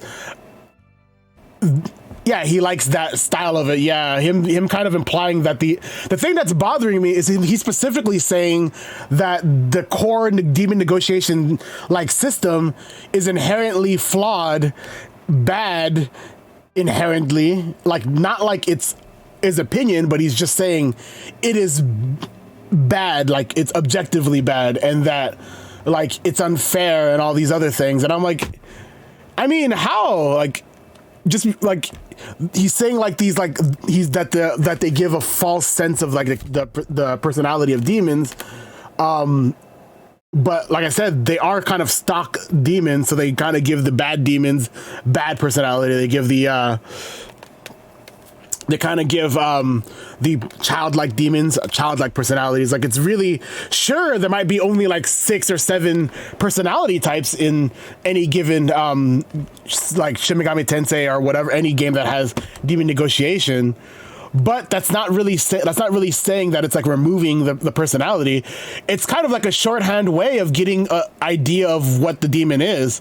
It's kind of like when you see, it's kind of like getting a preview to wanting to know about the demon through the demon compendium. So you see a poltergeist, you're kind of like, this demon looks cute, and then it kind of acts a little cute, but it acts a little like, but it also acts pretty malicious and but also kind of jokey. So you're like, oh, like, is Poltergeist like truly evil, or is it kind of just like a playful spirit? So then you want to learn about it. I feel like, to me, it ties into the idea of like establishing that demons in general are supposed to be these stock characters to begin with, and that we if you like these games, maybe you want to learn more about them. So I don't know. This game literally does remove that idea from the game. It's like it gives you no incentive to look at the demonic compendium and learn about the demons, because every demon acts basically the same. So maybe that's something that he enjoys, but I don't know. I didn't enjoy that. Okay. Silicon Era preview. Soul Hackers 2 balances challenge and story. For the record, I have more than 50 hours in Soul Hackers 2, and I've not game overed a single time. I've been playing it on normal, but also a little bit on, I've tried it on easy just to see what the balance differences are, and I've tried it on hard just to see what the balance differences are. Not died a single time, not struggled a single time. I'm not some alpha male who's super good at games. I just think the game is, I just want to relay to you that that's my personal experience. I have not died a single time, so I don't know. From my time with its early hours, Soul Hackers 2 feels like a logical accumulation of many lessons that I want one of these things to mention Tokyo Mirage Sessions or Strange Journey as inspirations for the game design, because those are like the core like design, or it's like Persona 5 Soul Hack, or Persona 5 Strange Journey and Tokyo Mirage Sessions, I'd say. Soul Hackers 2 feels like a logical accumulation of many lessons that Atlus learned with its recent SMT-related games. The majority of the games still consist of dungeon crawling, however, having 3 human party members with their own goals and distinct personalities hooks players hoping for a substantial story. Meanwhile, the difficult and general structure of the game's progression can endear it to the fans of the classic SMT games. Like, I understand that not everyone's gonna know that Devil Summoner isn't SMT, but I am a little bit bothered by a lot of the reviewers consistently bringing up SMT, because it's not an SMT. It's supposed to be a Devil Summoner game, and Devil Summoner has completely different different goals in terms of game design than Shin Megami Tensei. Same thing with Persona or Last Bible or Majin Tensei. The reason why they don't all have like the Shin Megami Tensei in the name is because they all have different interpretations of the core concepts of the game or the series, or the franchise rather. The gist of the story is that Ringo and Fig are artificial humans. Dang, okay, so we're gonna skip these parts because I've read it like 4 times already. In combat and gameplay, the 3 humans also help to keep players engaged. I'm not a fan of aimless dungeon crawling. However, the Soul Matrix unlocked more information on the past of my enigmatic allies. It became less of a chore and more of an extension of the main story, a new way to get to know my people. All four members often talk to each other in battle. Okay, that's the first time anyone's mentioned that. That is something that happens. The exchanges range in tone from encouraging and rebuking tones. Very good. This is the first time that anyone's ever mentioned that in their previews. While it can get old hearing the same lines over and over, it was still engaging. It was still an engaging form of background noise. Melody. Her name is Melody, not Milady. And Arrow's occasional cat and dog spats over enemy weaknesses were also amusing. As for the difficulty of the game, it is accessible enough to not be immediately overwhelming. However, it has a bit of a learning curve for those who are not used to SMT and its iterations. Indeed, as someone who is more of a Persona fan and whose exposure to classic SMT amounts to a few hours of Nocturne, my army of demons was solely lacking. It took me a while to start to focus more on creating specialized demons rather than sweepers, as well as to keep track of what I've already had in my arsenal. Granted, the game is rather forgiving. You will seldom have to have trouble with the random mobs, and the game's autosave before boss fights means you will probably not have to redo any progress, even if you lose. Also, the first time anyone has mentioned either of these things. Very good to mention, though. Very good points. They got some images for you. Here's a Makami. Here's some early level demons. So, no, they've gotten pretty far if they're level 23. They're probably like, yeah, they've gotten pretty far. The one issue worth mentioning that shouldn't be a problem for most users, that's because Atlus is already working on a day one patch to solve it. The issue is that the default camera angle is always presented Ringo at a slight angle rather than hovering directly behind her. Oh my god! This person is actually talking about things that matter. That's so wild. Hold on, I gotta blow my nose again.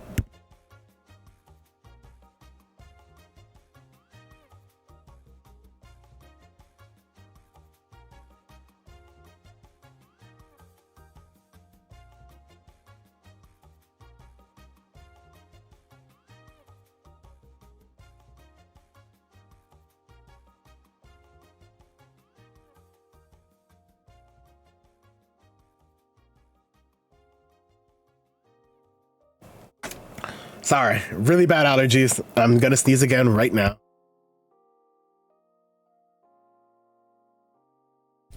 I actually really quite enjoy this review so far because it's actually addressing a lot of points that no one is talking about. And it's things that I think are pretty important to learn. Because it's important to learn that like this problem is gonna be solved with a day one patch. So I'm not gonna keep sneezing, I'm so sorry.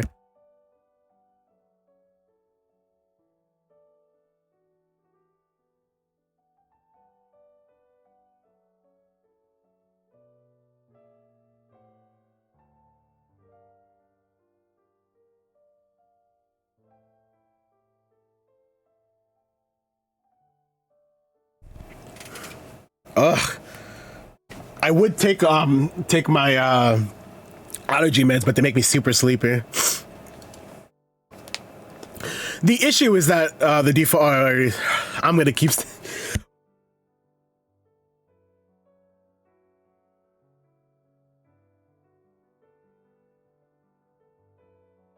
I'm so sorry.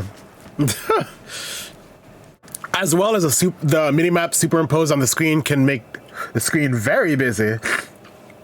It's especially bad in some of the larger dungeons, such as the second floors of everyone's Soul Matrix.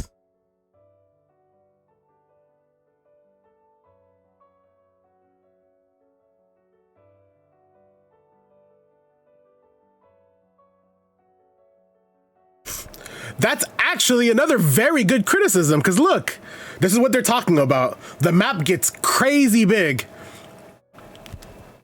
And it's like, you can zoom in and zoom out, but it's like the default is rather large and it makes the screen really busy, and it's also difficult to read when the map is this big. Soul Hackers 2 feels like the best of both worlds so far. It has enough story content and character intrigue to keep an average JRPG fan interested, but with just the right level of challenge to potentially satisfy a veteran Shin Megami Tensei player. Again, I didn't die at all playing this game, so I wanted to use myself as a stand-in for any other veterans in the audience. If you don't struggle with like SMT5, for instance, you're not going to struggle with Soul Hackers 2. The majority of it is still dungeon crawling, though, so players will likely find themselves needing to enjoy the combat and exploration elements of the game as much as the actual plot and characters. Okay, so this was a pretty good look at it. I really want everyone to explain what they're playing it on. I know from these screenshots they're playing it on the PS4 or PS5. This one already said there was a PS5. We just have 2 more to go through, which Soul Hackers 2 finally ditches the silent protagonist. RPG protagonists usually fall into two categories: the living character and the silent type. Protagonists like Geralt from Witcher 3 have a distinct personality from the player. He has personal motivations and speaks for himself, but for Shin Megami Tensei and its spin-off series Persona, the silent protagonist has been the norm, and it's a trope that is often used to help the player feel immersed in the game world. With Soul Hackers 2, the sequel to the 25-year-old game, Atlus has bucked this tradition and given players a protagonist who is her own person, and it should never go back. Wrong! Walk, walk, fashion, baby. I like the Lady Gaga reference. Meet Ringo. She's not like other girls. That's because she isn't human at all. Okay, so I'm gonna skip some of this part. I'm not even kidding. If Atlus would follow in Disco Elysium developer, I don't know how to say that, footsteps and produce a high-quality replica of their iconic in-game clothing, then I would be the first one in line. But the fashion design of Ringo isn't just for show. It's a sign of Soul Hackers 2 understands its roots. Huh. I don't know if I agree to that, to be honest, because I don't know if I think that Ringo is like a distillation of the like roots of like Soul Hackers. I don't know. Cyberpunk is a genre. Cyberpunk as a genre is obsessed with it being cool, and this is often shown through jackets. Let's see what happens when we look up Cyberpunk jackets. What's gonna pop up? What are some Cyberpunk jackets? Okay, so we got this one, we got this one, yeah. So there's a lot of like just like denim / leather jackets with stuff added onto it. A lot of the stuff is literally from Cyberpunk 2077 or whatever.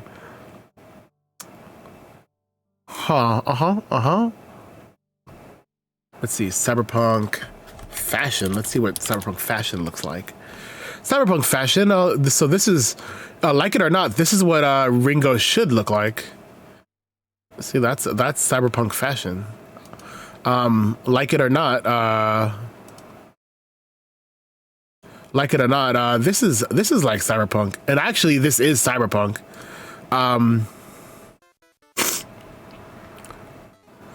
This is Cyberpunk. And I'll be honest, like I love these outfits. I actually would wear this. I would wear this too, but I've got more of like a wide body, so like I need like something that's not made for like you know like thin framed people. But these are like cool. Why? Like I love this, dude. From $35. Wait, Y3 is this? This is not okay, Yoji Yakamoto. Maybe I'm gonna go shopping for some. The rest of this stream is gonna just be me buying some clothes. Where is it?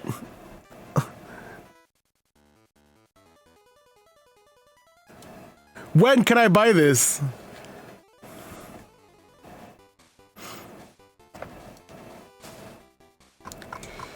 Dang.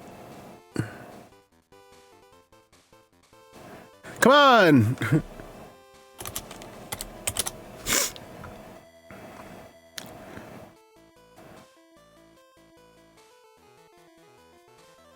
I might buy this skirt, dude. It looks nice. Okay, I mean, some of the stuff's kind of basic, but you know, I could see myself wearing this bomber jacket thing. Okay, of course now I'm seeing some whack clothes, but whatever. The point I'm saying, oh, look at that, that's super cyberpunk looking.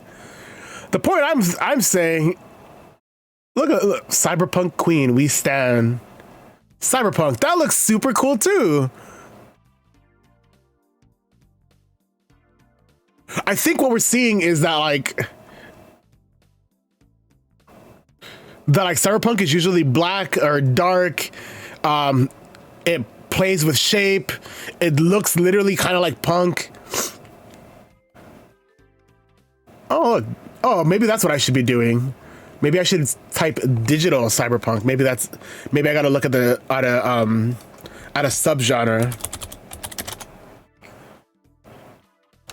Oh no, it's still pretty brightly colored. Let me see. Let me just go full stop neon. Yeah, there's still like some like play with colors that are more, that's not as loud as what even the word neon implies. Dude, look at this. This looks great. This is like a sequel to this is like we're gonna get more of what's that movie with oh my god, Multipass. Yeah, it's just future. So like, watch this. Let's do future fashion. Suddenly, it looks like this looks way more like Soul Hackers 2. This looks way more like Soul Hackers 2 than when I typed in cyberpunk. Right? Right? Look at this. It's just a bunch of loud colors and shapes and stuff. Like that. I mean, even this is still more subdued. Fifth Element, thank you. You still haven't answered my question of how am I being a hypocrite or how am I being whatever. Yeah, how I'm like contradicting myself with the generalizations thing. But yes, even this is more subdued, and yes, these outfits look more Fifth Element too. Also, like, oh, these are some kind of cool too. I want to dress like this. Anyway, I don't. The point is that I don't agree with what they're saying. It sounds kind of dumb.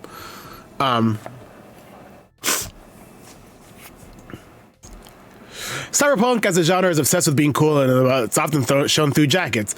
We just disproved this. It's not shown through jackets. Genre pioneer William Gibson writes about jackets in his novel. And CD Projekt Red's literally has a cool stat.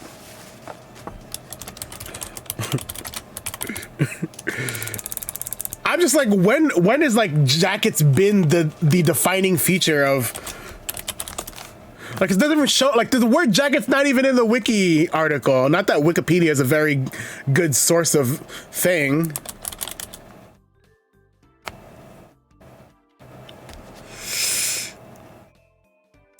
Let's see.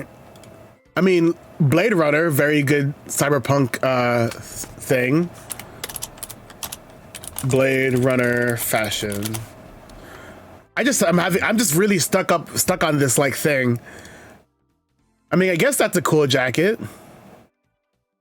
I wouldn't say they're a staple necessarily. I mean, they're aspects, but they're like as much of an aspect as like dresses or like boots. Like it's not genre defining, but it's definitely a part of it. And I would say that there is a couple of cyberpunk media that explicitly draw from wearing a jacket, but it's not like exclusively a thing. You know what I mean? All I'm trying to say is that this is not a cyberpunk outfit. Yet Ringo isn't just a mannequin with pretty outfits. Within the first few minutes of Soul Hackers 2, Ringo quickly endears herself to the player, unlike SMT and Persona protagonists. Compare her to Devil Summoner protagonist, please, because this is a Devil Summoner game.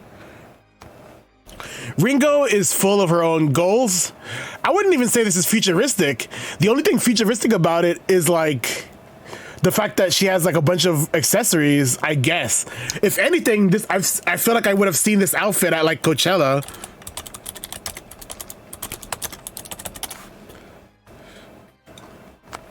Hey, Kolomlinsky.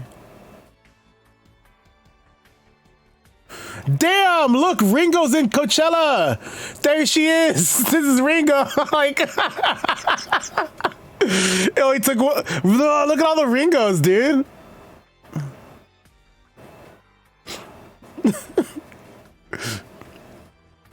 Okay, that article kind of sucked. I thought there was gonna be like.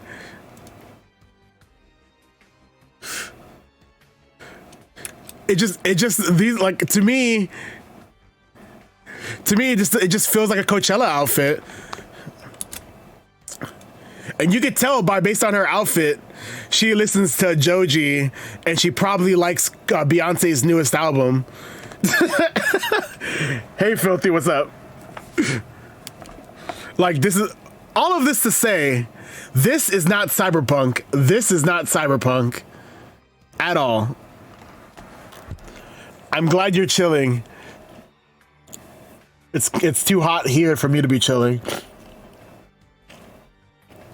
By the way, you will only understand this because you're the only one that understands this. But in my review for Soul Hackers 2, I use the important phrase "hooker with the heart of gold," and I think that alone sets my review apart. Stone Umbrella, hi. By the way, guys, Stone Umbrella does art, and they particularly have this really good stone. What's the best way to do this? Stone Umbrella. They particularly have this pretty good. So they have the Jack Frost sticker, but the thing that got me like excited is this sticker, which I want to buy it, but I want to pay you like in person instead of like buying it through Etsy. I hate Etsy. So here's the link to that. It's the link to her Twitter, which has her Etsy shop linked. And as you can see, things are on sale, so you can get a little cheaper. Yeah. If anyone knows this character, then they're goated with the sauce, as they say, because this is such a funny sticker and also very cute character. And also one of the few children in the world that I like, and she's not even a real child, which is probably why I like her, because if she was a real child, I would not enjoy her company. Let's go back. What was I saying? I hate Etsy. I stopped selling. I used to sell merch. I stopped selling merch because I literally just hate Etsy, and that's where I was selling my merch from. I just hate it. Now I only have my Teespring shop, and I haven't updated it in forever, so it's kind of like pretty mid, if anything. How do I do this? I have a really tiny amount of things that I sell, and most of it's kind of like whatever. It's like whatever. This is like the only thing that I actually designed.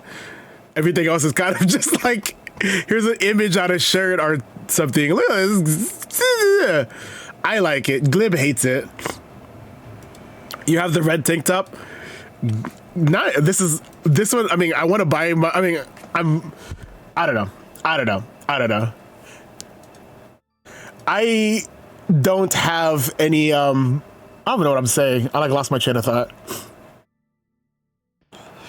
It's from Nocturne. It's just the press turn icons from Nocturne.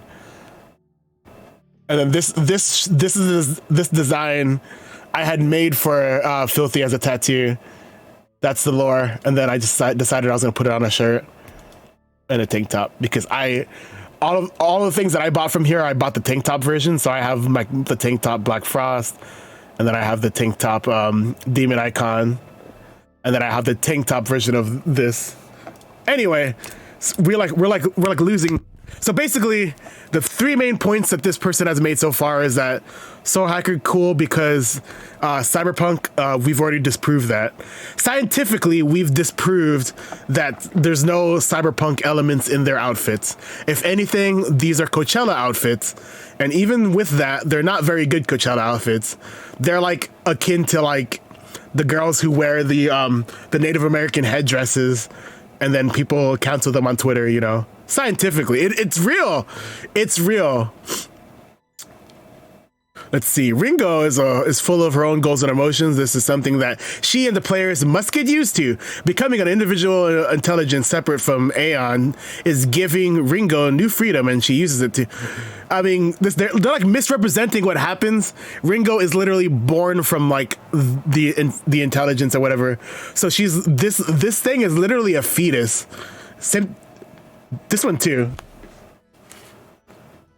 Huh, I thought I heard someone talking.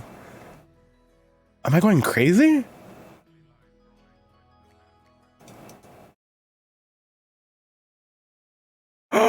There's like just talking in this actual feeling song, dude. And it's there's like literally listen to this with headphones. There's literally talking here, and it like just freaked me out.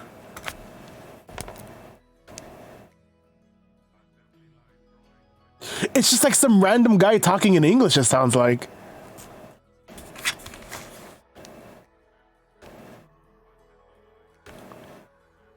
What are they saying?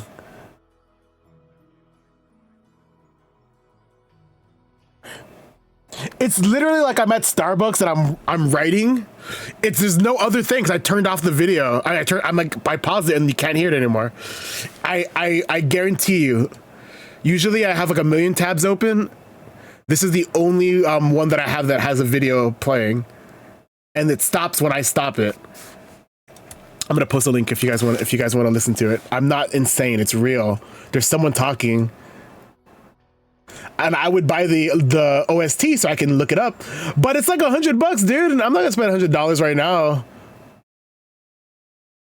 Literally, I will make a video on it, and like one person's gonna care because it's not one more God rejected.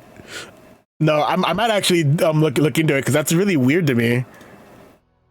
You guys, is anyone using headphones? Does anyone else hear this, or is it just me?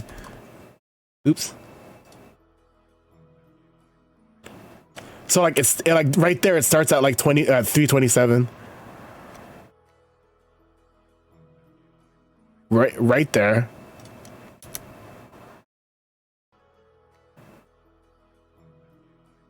Right there. My next I'm gonna type the title that I have for my Solo Hackers review so far.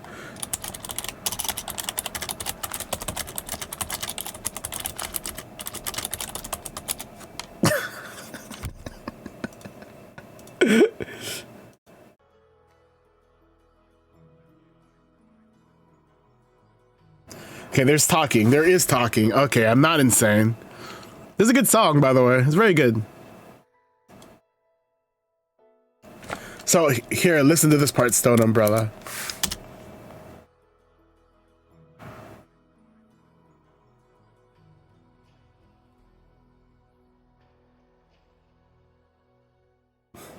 I don't know why I stopped breathing. I was like holding my breath.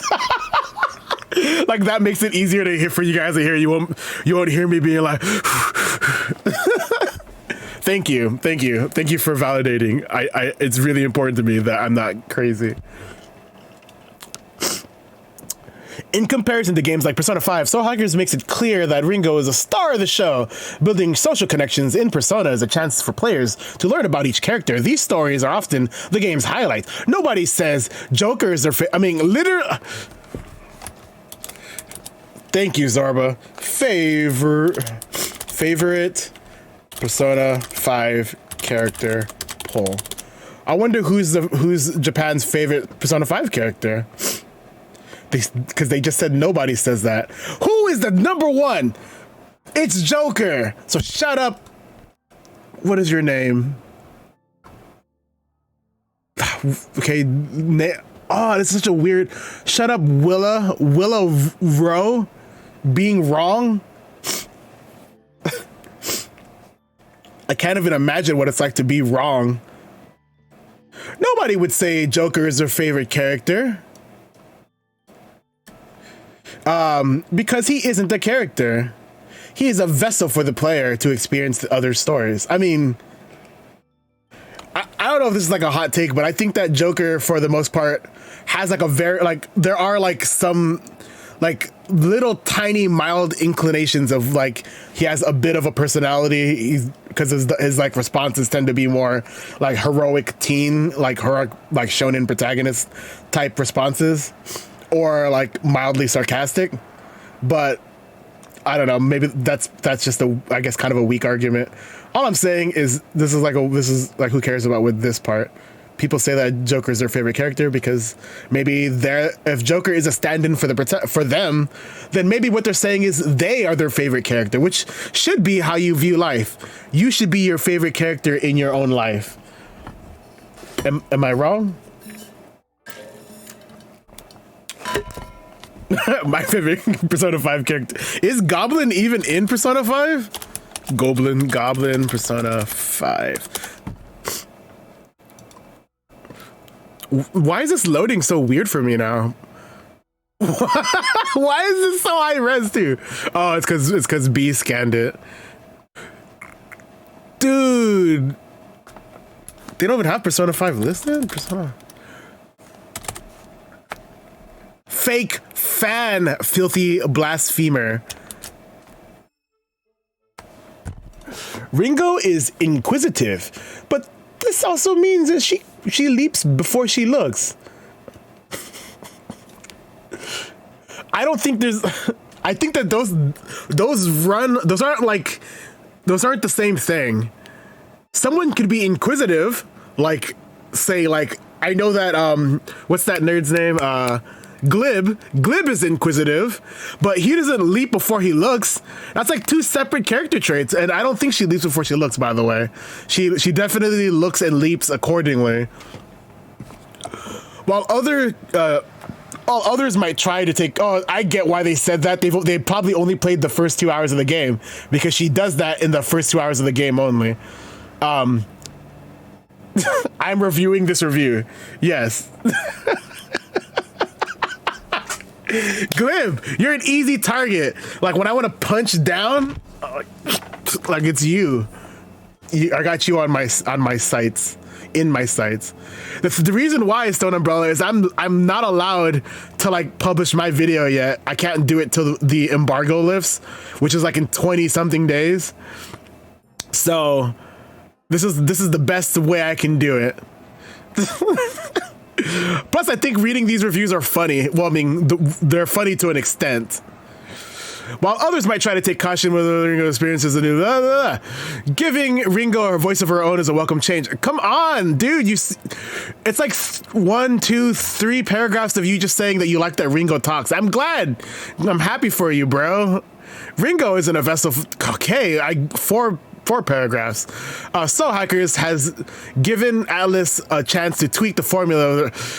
They do it for 1, 2, 3, 4, 5, 6 paragraphs of just saying, I like that Ringo can talk. Oh man, writing reviews must be hard. Is that the whole thing? That's the whole thing. That's the whole thing. Literally, they say, I like jackets and I like Ringo's voice. That's the entire review. Okay, Silicon Era so far is like the best one. If I was gonna like tier list these, it's Silicon Era, then it's that super sassy one, the Fanbyte review. This one is like really low because all they said was 2 things and they did it in the boringest way possible. They played for a clean 30 minutes. Yes, they did. Okay, this is the last one, and then I'm gonna not do this anymore. This is another one that has a sassy title, but it's not as sassy as this one. This is the best title they did. Soul Hackers 2 feels like it got the soul hacked out of it. And then this is another pretty decent one. Soul Hackers 2 balances challenge and story. I like this one because it's fair, I guess. Then there's this one. Soul Hackers. Okay, so this one literally. The title and some. Sorry, I like muted my mic. The title and subheader are literally the entire, all of this distilled into a sentence. Why did they even make an article if all you needed to do was read these two things? Because this one literally tells you both things that they say ad nauseum. They talk. She got a nice jacket. Okay, cool, thank you. Soul Hackers 2 preview: hacking souls at the end of the world. Soul Hackers 2 is, as the name implies, I can't get over how corny like most of these intros have to be, because they have to say Soul Hackers 2 is a sequel, but they have to like figure out different ways to say that. Like each person has to individually come up with something, and this one's the first one to go, "What are you barking? Like 27. Like the Soul Hackers. Shin Megami Tensei is Devil Summoner Soul Hackers." I mean, it's wrong, because Soul Hackers doesn't have Shin Megami Tensei in the title in 1997. Only the English release for 3DS does. Come on. You don't know Tensei. That was published. Okay, it wasn't published. It was developed by Atlus. Come on. Come on. Come on. Come on. I can snap with both my fingers, by the way.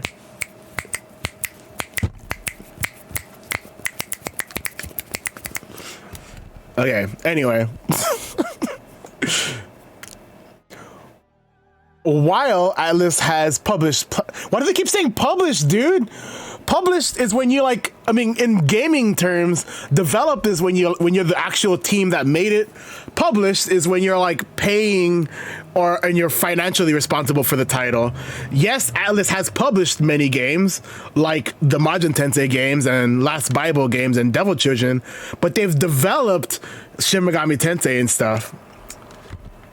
Yeah, that's true. Maybe they don't know that, but it's annoying. It's like, come on, step up your review. It's been 25 years since the greater franchise revisited this one specifically.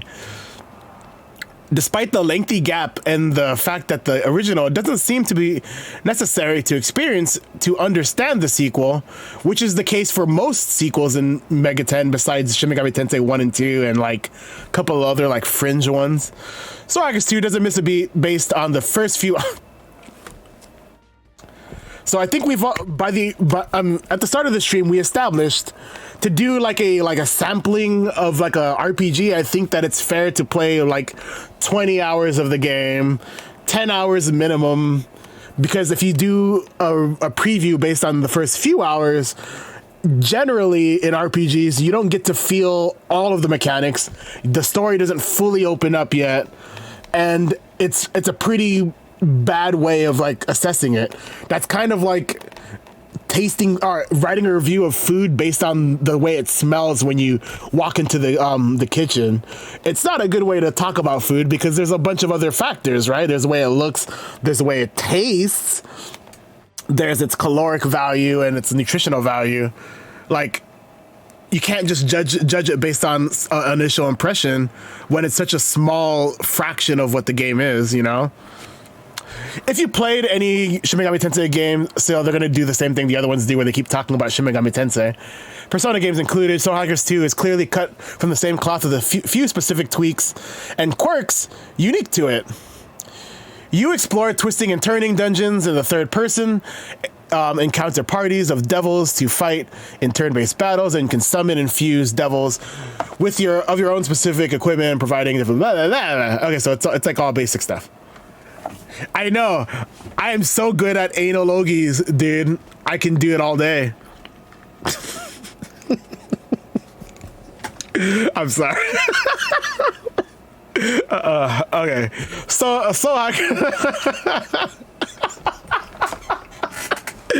Hackers 2 is infused with much more science fiction. For example...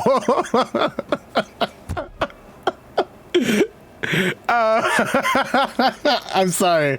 I make myself laugh more than anything else is capable of making me laugh. Much more science fiction, for example, as the main character, Ringo, is an agent. They're going to explain it. So this is kind of dumb already because Soul Hackers 1 is super sci-fi based. Literally, they are hacking. There's a lot of like technology involved, as well as like mythological stuff going on. It's like the basis of the story. So this is like not more science fiction than Soul Hackers. It's like a worse type of sci-fi than Soul Hackers. In order to do that, they're gonna explain the story. Functionally, this serves as, to make Ringo the party leader of sorts, with the ability to dictate which devils can't. Why do they keep saying devils? Come on. It's demon. They even say demon a lot in this game. It's basically a narrative justification for the player to being able to call the shots for the full party.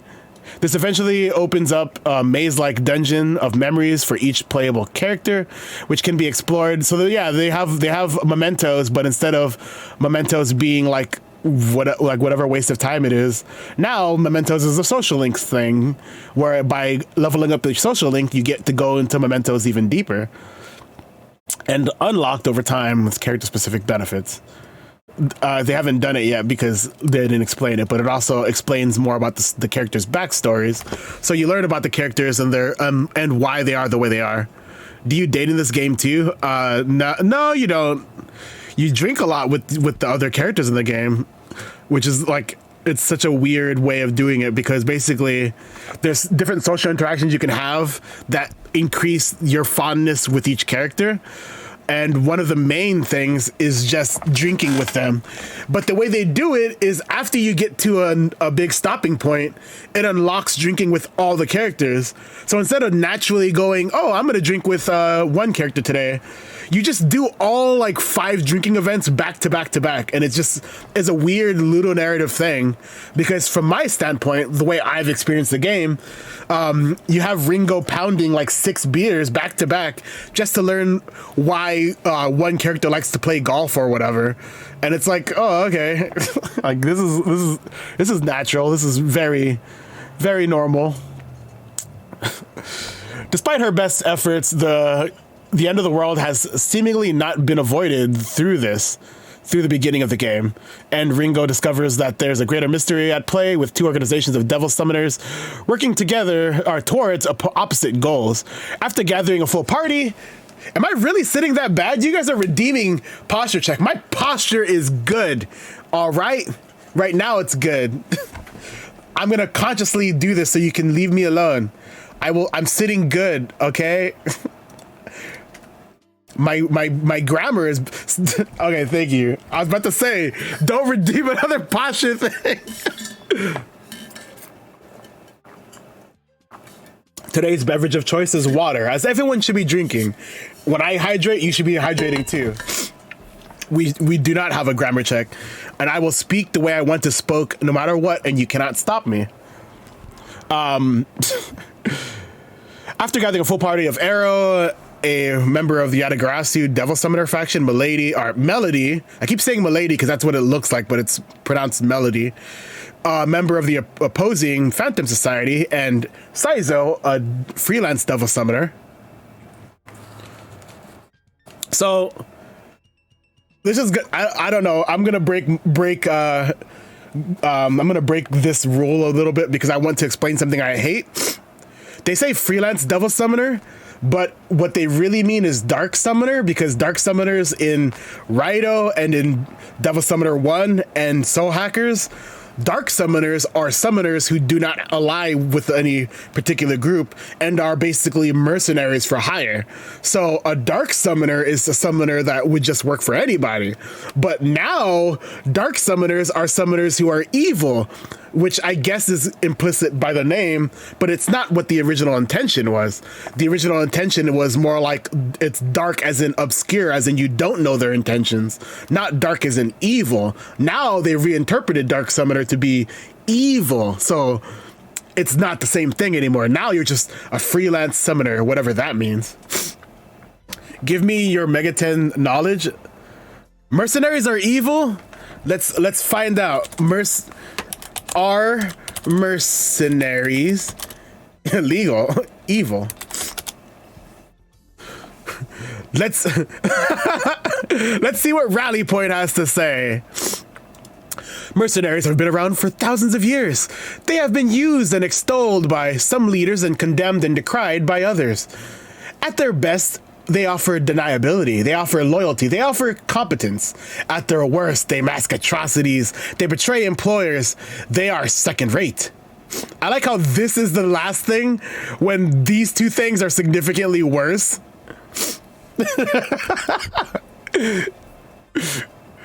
On net, are mercenaries a good thing? Do they offer necessary gray area? Are they bad? Diminishing accountability and threatening freedom and liberty? Dude, no, you can't leak another article in your article. Okay, Rally Point. The worst thing you can be is bad at your job? No, the worst thing you could be is on the Supreme Court.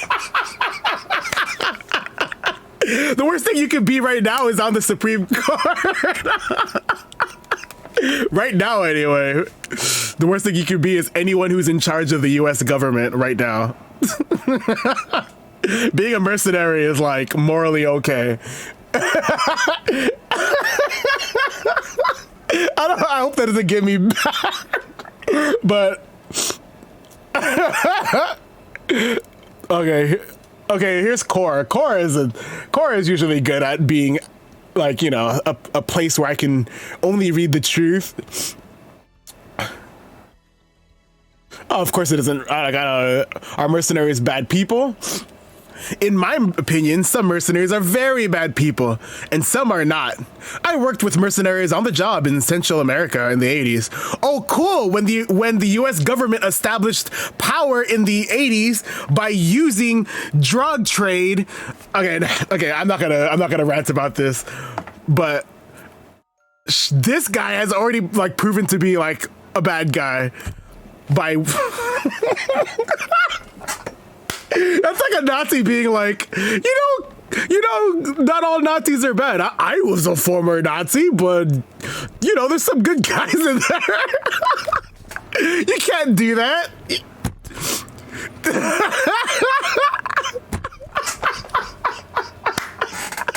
Okay, Potion, you're right. You're right. I think you proved your point. You have a CIA loser who's like, you know, I was doing bad things in Central America in the 80s. Like, you know, some mercenaries are pretty good. I invited them to the quinceañera. Those are the ones who did a good job for our allies. Dude, this guy is like, what is it? Whatever pill you take to become like a nationalist. If you have love, like so much love for your country, you're willing to do bad things. You cannot tell me that you're a good person. So loyalty in your country is pretty dumb. Anyway, this was not supposed to be this kind of stream. We're talking about Devil Summoner, Soul Hackers 2. Moves on to the meat of the title, investigating exactly what is going on and why it would bring up about the end of the world. See, look, this is what I mean by corny. So, like, I like it when these have, like, something funny, like this one.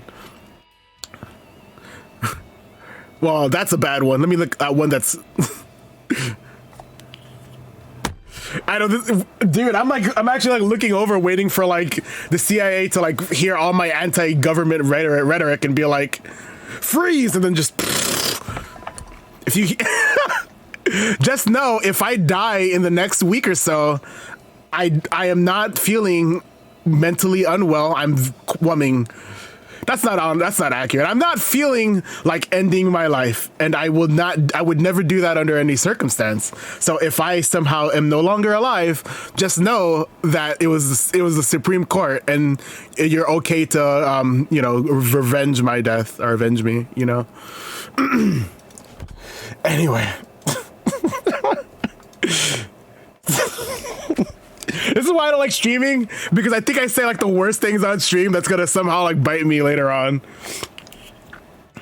The voices in the voices in that Majin Tensei track were really just the FBI agents accidentally talking over. They're just like LaRue, why do they refer to Soul Hackers as the Soul Hackers series? So literally what the problem, or I don't know if it's a problem. I mean, I think it's a problem. What they're doing, Sonic Knight 304, is they're taking Soul Hackers, the sequel to Devil Summoner 1, and they're separating it, divorcing the phrase Soul Hackers from Devil Summoner. That's why Soul Hackers 2 doesn't have Devil Summoner in the title. Although it uses some of the same concepts, it's not supposed to be in the Devil Summoner like franchise, which I think is for the best. I can't say why. The point is that they're trying to divorce the two things, and they're hoping that with Soul Hackers 2, if it does well, that there'll be 3 pillars for Megami Tensei. It'll be Mainline, Persona, and Soul Hackers. That's what they're hoping for. So, yes. They also said that too, Glib Capes. They said that too. Do I have any preferred government facility? That's implying that I have any facility that I have any kind of positive opinions of. Through the course of investigating and hanging out with these characters, different dialogue choices will sometimes result in specific increases of soul levels for each. This is the first review to mention this, by the way, like a core mechanic of the game. The 3 playable characters beyond Ringo have distinct personalities and desires that don't always mesh. Every single review mentions this, and each seem to raise one of them or more than others, or some of them not at all. These soul levels, at least in the early hours, are specifically tied to exploring the aforementioned memory labyrinth. That's literally all they do. That's literally the only function of soul levels, is that they allow you to dig deeper in the soul access dungeons and unlocking further levels, but it also seems that there might be something deeper at play. I mean, I can't say what else I think it does. So does that mean Raito and Soul Hackers are just separate things in the same franchise? Yes. Yeah, what Glib said. So it's like Xeno series? I don't know. Xeno, what is the Xeno series? Xeno Blade, Xeno Saga, Xenophobia? I have a copy of a game called Xenophobia under my bed that I'm planning on playing sometime. Is this like Megami Abunroku? I don't know what you mean by that. Because Devil Survivor 1 and Persona 1 both use Megami Abunroku. So, I don't know. Oh, that's the end of the review. Like, it's just this last paragraph. As with any Shin Megami Tensei video game, it is hard to get a good feeling for exactly what is happening in Soul Hackers from its early hours. What? Soul Hackers 2 is the most not like this than any other Megaten game. Soul Hackers 2 assumes that you are incapable of understanding basic premise of the plot, because okay, anyway. Like, how long did they play? Did they just watch the opening? There are plenty of intriguing twists and turns that have only just begun to open up, but Atlus notoriously creates video games that are designed to be played for dozens and dozens of hours. Is that? What is clear already, however, is Soul Hackers 2 has enough of its... Tell me you haven't played any Devil Summoner games without telling me you haven't played any Devil Summoner games. Soul Hackers 2 has enough of its predecessor's DNA combined with its own unique themes to hold my attention. By having its predecessor's DNA, they mean having words that are in the other games too. Because they have the word Soul Hackers, but it doesn't mean the same thing in Soul Hackers 2. They have the word Devil Summoner, but it doesn't mean the same thing as it does in the Devil Summoner series. They have the words Dark Summoner. It doesn't mean the same thing. They have Comp. That's like the only thing that's the same. Like, kind of cringe. And this is the only one that actually specifies at the bottom that which version they played. As you can see, almost no one played the PC version because the PC Steam code or the PC review code wasn't released till like Friday, I think, of last week.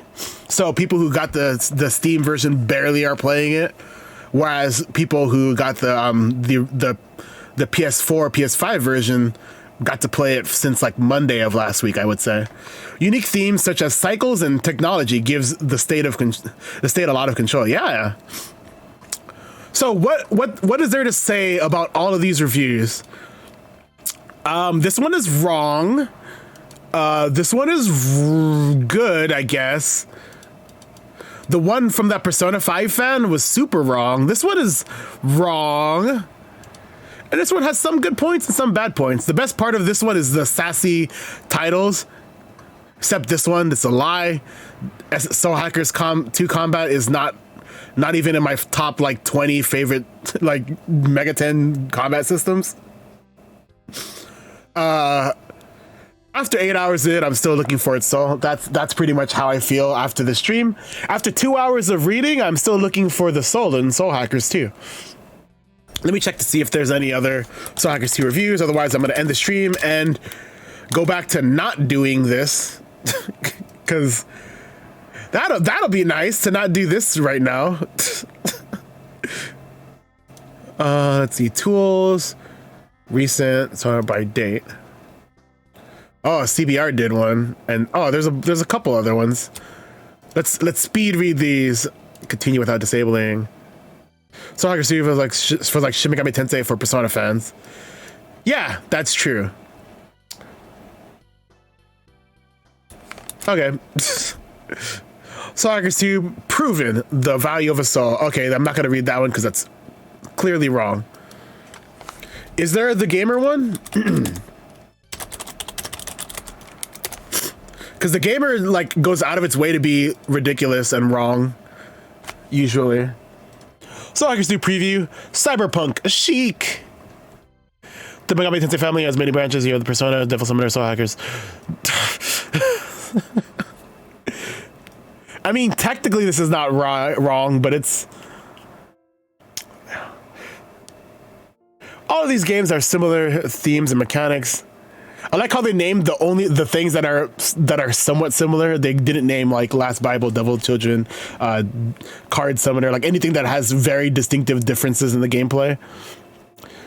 All these games play similar to this, despite so much DNA, they can feel different. That's crazy because, you know, me and my brother share a lot of the same DNA, but I guarantee you, me and my brother feel very different.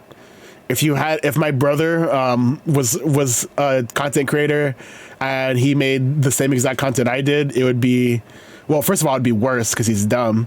But second of all, like, it would just feel different because it turns out having the same DNA doesn't mean anything in terms of anything. And also, these all have the same DNA. But again, Last Bible, Majin Tensei, Devil Children, I would argue that they do not have the same DNA because they're interpretations of the core aspects of Megami Tensei interpreted by people who aren't the core creators. What I'm trying to say is when it has the same like dev team more or less, then I would say that that's the DNA because it's not necessarily the gameplay or the storytelling style. It's who's making it and how they think that is the DNA of the like that's like shared between these games. It's not like, oh man, you can fuse demons. That's the DNA of Megaten. It's like, okay, nah, that's not. If you picked up Shin Megami Tensei 5 last year, that's weird that they didn't put V. But it wasn't quite the Persona fix you were hoped for. If you picked up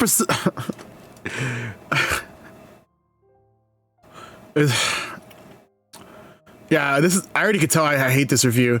With the launch of Persona 5, the fandom boomed. Yeah, it's Persona 5. Nothing else that made the fandom boom. Nothing else was popular. Boomed as Persona fans flocked to explore these related titles. They didn't necessarily scratch the same itch. It's such a weird thing. When it's kind of like, I get what they're trying to say. They're trying to say they played Final Fantasy X and they were like, I love this game. And then they started playing Chocobo Dungeon Chocobo Mr. Dungeon, and they were like, "This game doesn't feel like Final Fantasy X." It's like, well, no, duh. But that's your fault. The difference is like that versus if you watch a YouTuber for the first time and you're like, I love this YouTube channel, right? And then you watch the rest of the YouTube channel and you're like, oh yeah, I really like this guy's style. The thing that you're liking isn't necessarily what he's talking about. You probably just like the person themselves, or you like the style of thing, or maybe it is just you simply like the content, like the talking points or whatever. But it's like the through line is that this is consistently made by the same person who's delivering things in their style versus playing a game from a franchise and then just jumping around into the franchise and wondering why Crystal Chronicles doesn't play like what's that Final Fantasy 7 fighting game, like something like Ur's Guys or whatever. I don't know. I'm not a Final Fantasy 7 fan, but it's like playing those two and being like, they're not the same. What gives? It's like, yeah, they're not the same. They're like, you know, not Dissidia. FF7 fighting game. Yeah, Guys. Is that how you say it? Guys. Yeah, it's probably the Guys. This is the game I was talking about, this fighting game. God bless the ring. Yeah, you guys should play this game. It's pretty interesting. Pokemon Legends Arceus didn't quite scratch my GTA itch. That's true. Okay, you'll find yourself caught in a war between two Devil Summoner groups, the Phantom Society and Yatagarasu, trying to make sense of the Covenants and attempting to prevent the end of the world. It's like a cyberpunk It's like a cyberpunk Persona. SMT fans, I know this hurts a lot, but work with me here. I think this is funny because they're like so afraid of that, like that hate that one article writer got for saying SMT5 was like Persona without the heart. That offers plenty of familiar grounds, but with a stylish, futuristic flair. You and your vibrant cast of companions use digital devices called comps to summon demons, and you have neon-lit cities, trendy bars, and grungy urban dungeons to explore. You're not a bunch of teens navigating school life alongside some strange metaverse. I mean, you literally basically are. You functionally are. But a ragtag group of skilled devil summoners who are navigating bar life alongside the strange metaverse. Beside the strange soul matrix, I guess. Though some mechanics have been tweaked, you're usually... you got the usual array of demon battles, fusion, and all that jazz. Sabbaths act much like Persona 5's all-out attacks. God, someone please play Strange Journey! Someone please play Strange Journey! Sabbaths are just co-op. They're just co-op, dude. They're just co-op. They're not all-out attacks. They're co-op. They're just like co-op. They're just like co-op. Consumables are much the same, and you can still recruit demons to your team, but this is only achievable via Demon Recon. Upon entering a dungeon, your party of demons will go and explore, appearing in the overworld. You can speak to them and see what they found. Sometimes you earn items, buffs, or chance buffs. I don't think I've ever earned a buff. I usually get items, demons, or money. That's pretty. I don't recall getting buffs from that. Soul Hackers 2 doesn't feature the same wide array of social activities or romance as Persona. You can still build on your relationships with your companions and increase their soul level, allowing you to explore their soul matrix further, a mental construct that bridges Ringo's and her companion's consciousness. Ugh. It's a shame. I love to see Ringo and Fig pair up properly in their cyberpunk stunners. They're not wearing cyberpunk clothes. This is not cyberpunk. You know what this reminds me of? This reminds me of when people keep saying that Persona 5's music is acid jazz. It's not acid jazz. If you like acid jazz and you listen to Persona 5's music, you don't hear acid jazz. You hear city pop because the music is city pop. It's not acid jazz. It's barely jazz. It's not acid jazz. It's not. come on. This is not Cyberpunk just because you tell me it's Cyberpunk. I know what Cyberpunk is. Where's the punk? You can choose their demons just as you. I safely assume that Soul Hacker Stu took the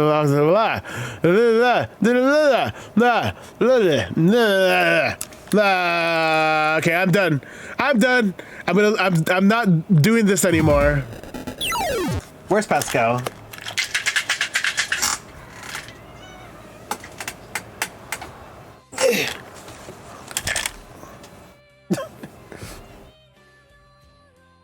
No more music. Me and Pascal are gonna do literally anything else. Isn't that right, Pascal? We're gonna do literally anything else besides read more articles. We're not doing this anymore. Pascal, do you like acid jazz? Persona 5 invented it. Do you like cyberpunk? Meow if you like cyberpunk. Oh, he doesn't like cyberpunk. He doesn't like cyberpunk one bit.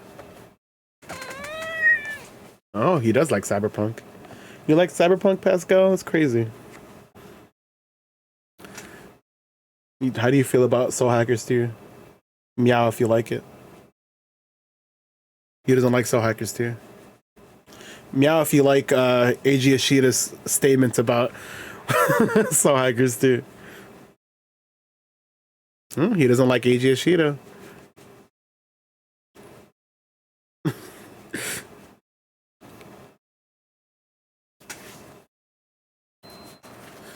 Pascal is Persona 5 without telling you to go to bed. He tells me to go to bed.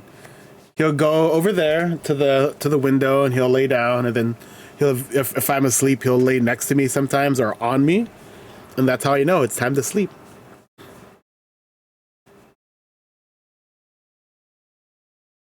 I'm gonna brush him a bit because he likes this brush. As soon as he hears me go for the brush, he gets super excited. I know it's full of hair. I should take off some of the hair. It's too much hair. So here's the brush, and here's the cat. He like if I put it next to his face, he'll like brush himself. He like loves this brush. This is like his favorite thing. He likes being brushed here. He likes being brushed on the top of his head, and he loves being brushed right under his neck like this. This is the best part.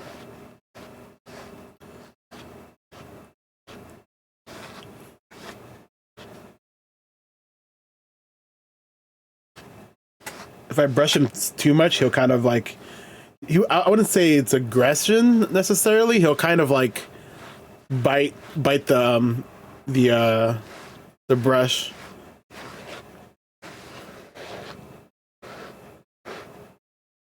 But this is him.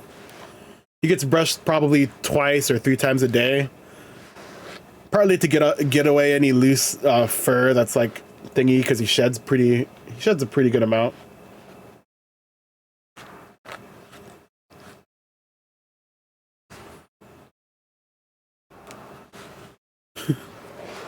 Okay, Pascal. Okay, we're gonna leave now.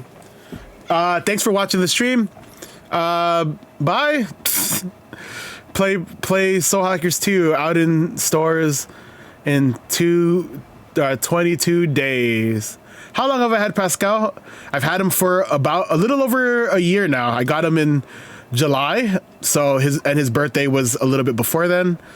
That's when I rescued him. I found him in the wild and I threw a Pokeball at him, and now he's mine.